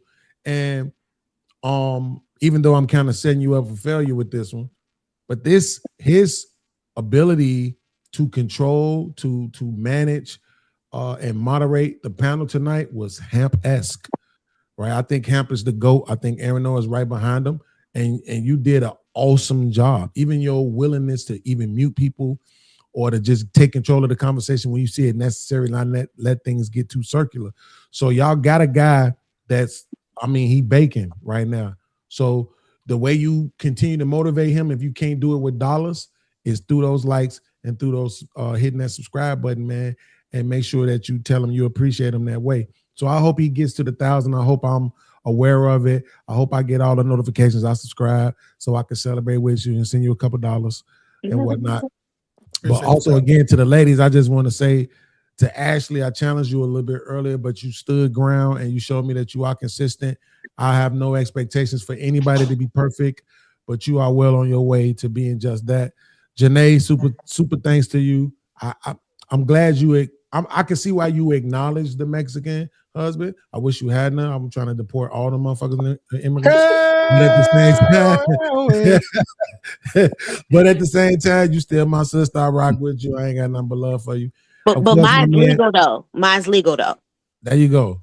And of course, my man BMU was there in the early stages of my channel, was one of the first ones in my chats, rocking out with me from the space. So, and I mean, been consistent, opened up his channel to everybody who was trying to get started, who may have been nervous. The dude created a brotherhood, is the motto of consistency. So salute to BMU for that. And then last but not least, I saved Chrissy for last because I know they say you can't judge a book by its cover, but you give me Auntie Peaches vibes. You give me Yolanda Adams vibes. Hey, right?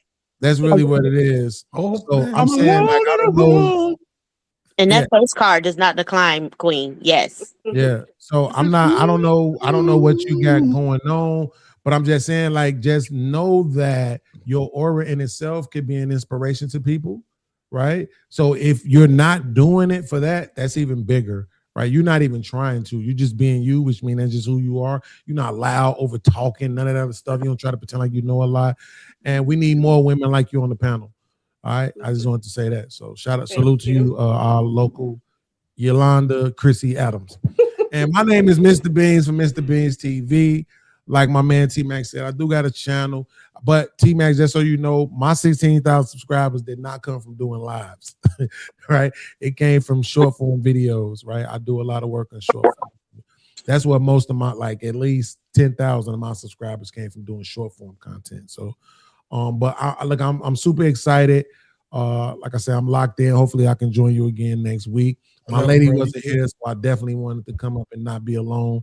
Her stinking ass went home just because she got her own house to go to, and I think that's kind of unfair. I should burn it down, but I'm not, because at the same time, I don't want her to live with me. But, but I appreciate you. Thank you for having me. Salute to the chat, and y'all know what it is, your boy. Word up. Go ahead, BMU. Close this out, bro. We out. All right, man. Listen, bow your heads. No, I'm just playing. Hey, listen. Y'all for real. Hey, bow your head. I got you. You know, Father God, we thank you for tonight. We thank you for this show. We thank you for everybody that came together to do what we came to do. So we ask that you encourage us, lift us up, build us up where we're torn down, God, and please be in our lives tomorrow and this week as we progress and go in our ways, watch over our family, our children, and everybody that hates us, God. We ask that you make them hate us more so we can be more elevated. And in Jesus' name we pray tonight. Amen.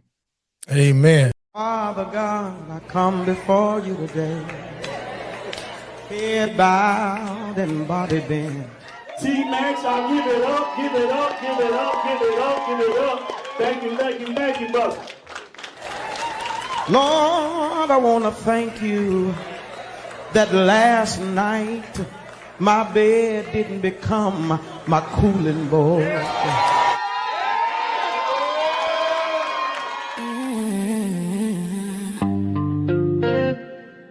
Welcome to the Content Creators Lounge. Curated by T-Max, yeah, you know the name. Powered by T-Max Network, where creators speak freely and authentically.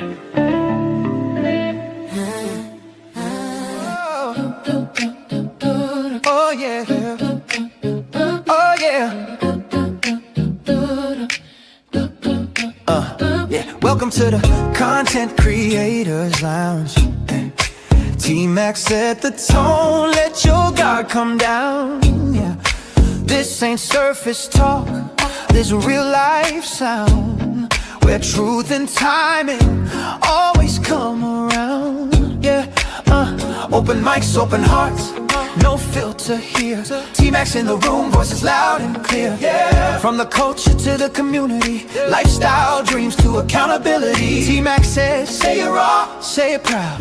Every story matters in this crowd. No scripts, just moments we allow. It's more than content, it's movement now. It's the lounge where creators shine. Yeah, T-Max vibes with perfect timing. From growth to laughs, we intertwine. Not just a show, it's a state of mind. Content Creators Lounge, tap in. Built by T-Max, where real ones win. Every episode, pull you in. Yeah, this an experience, not a trend. T-Max bring the voices to one space. Different perspectives, same safe place. Entertainment, growth, and elevation. Real conversations, real-time creation. We talk the wins and the lessons learned. Every mic hot, every story earned. Laugh a little, think a lot. Yeah, every topic hit a spot. Woo!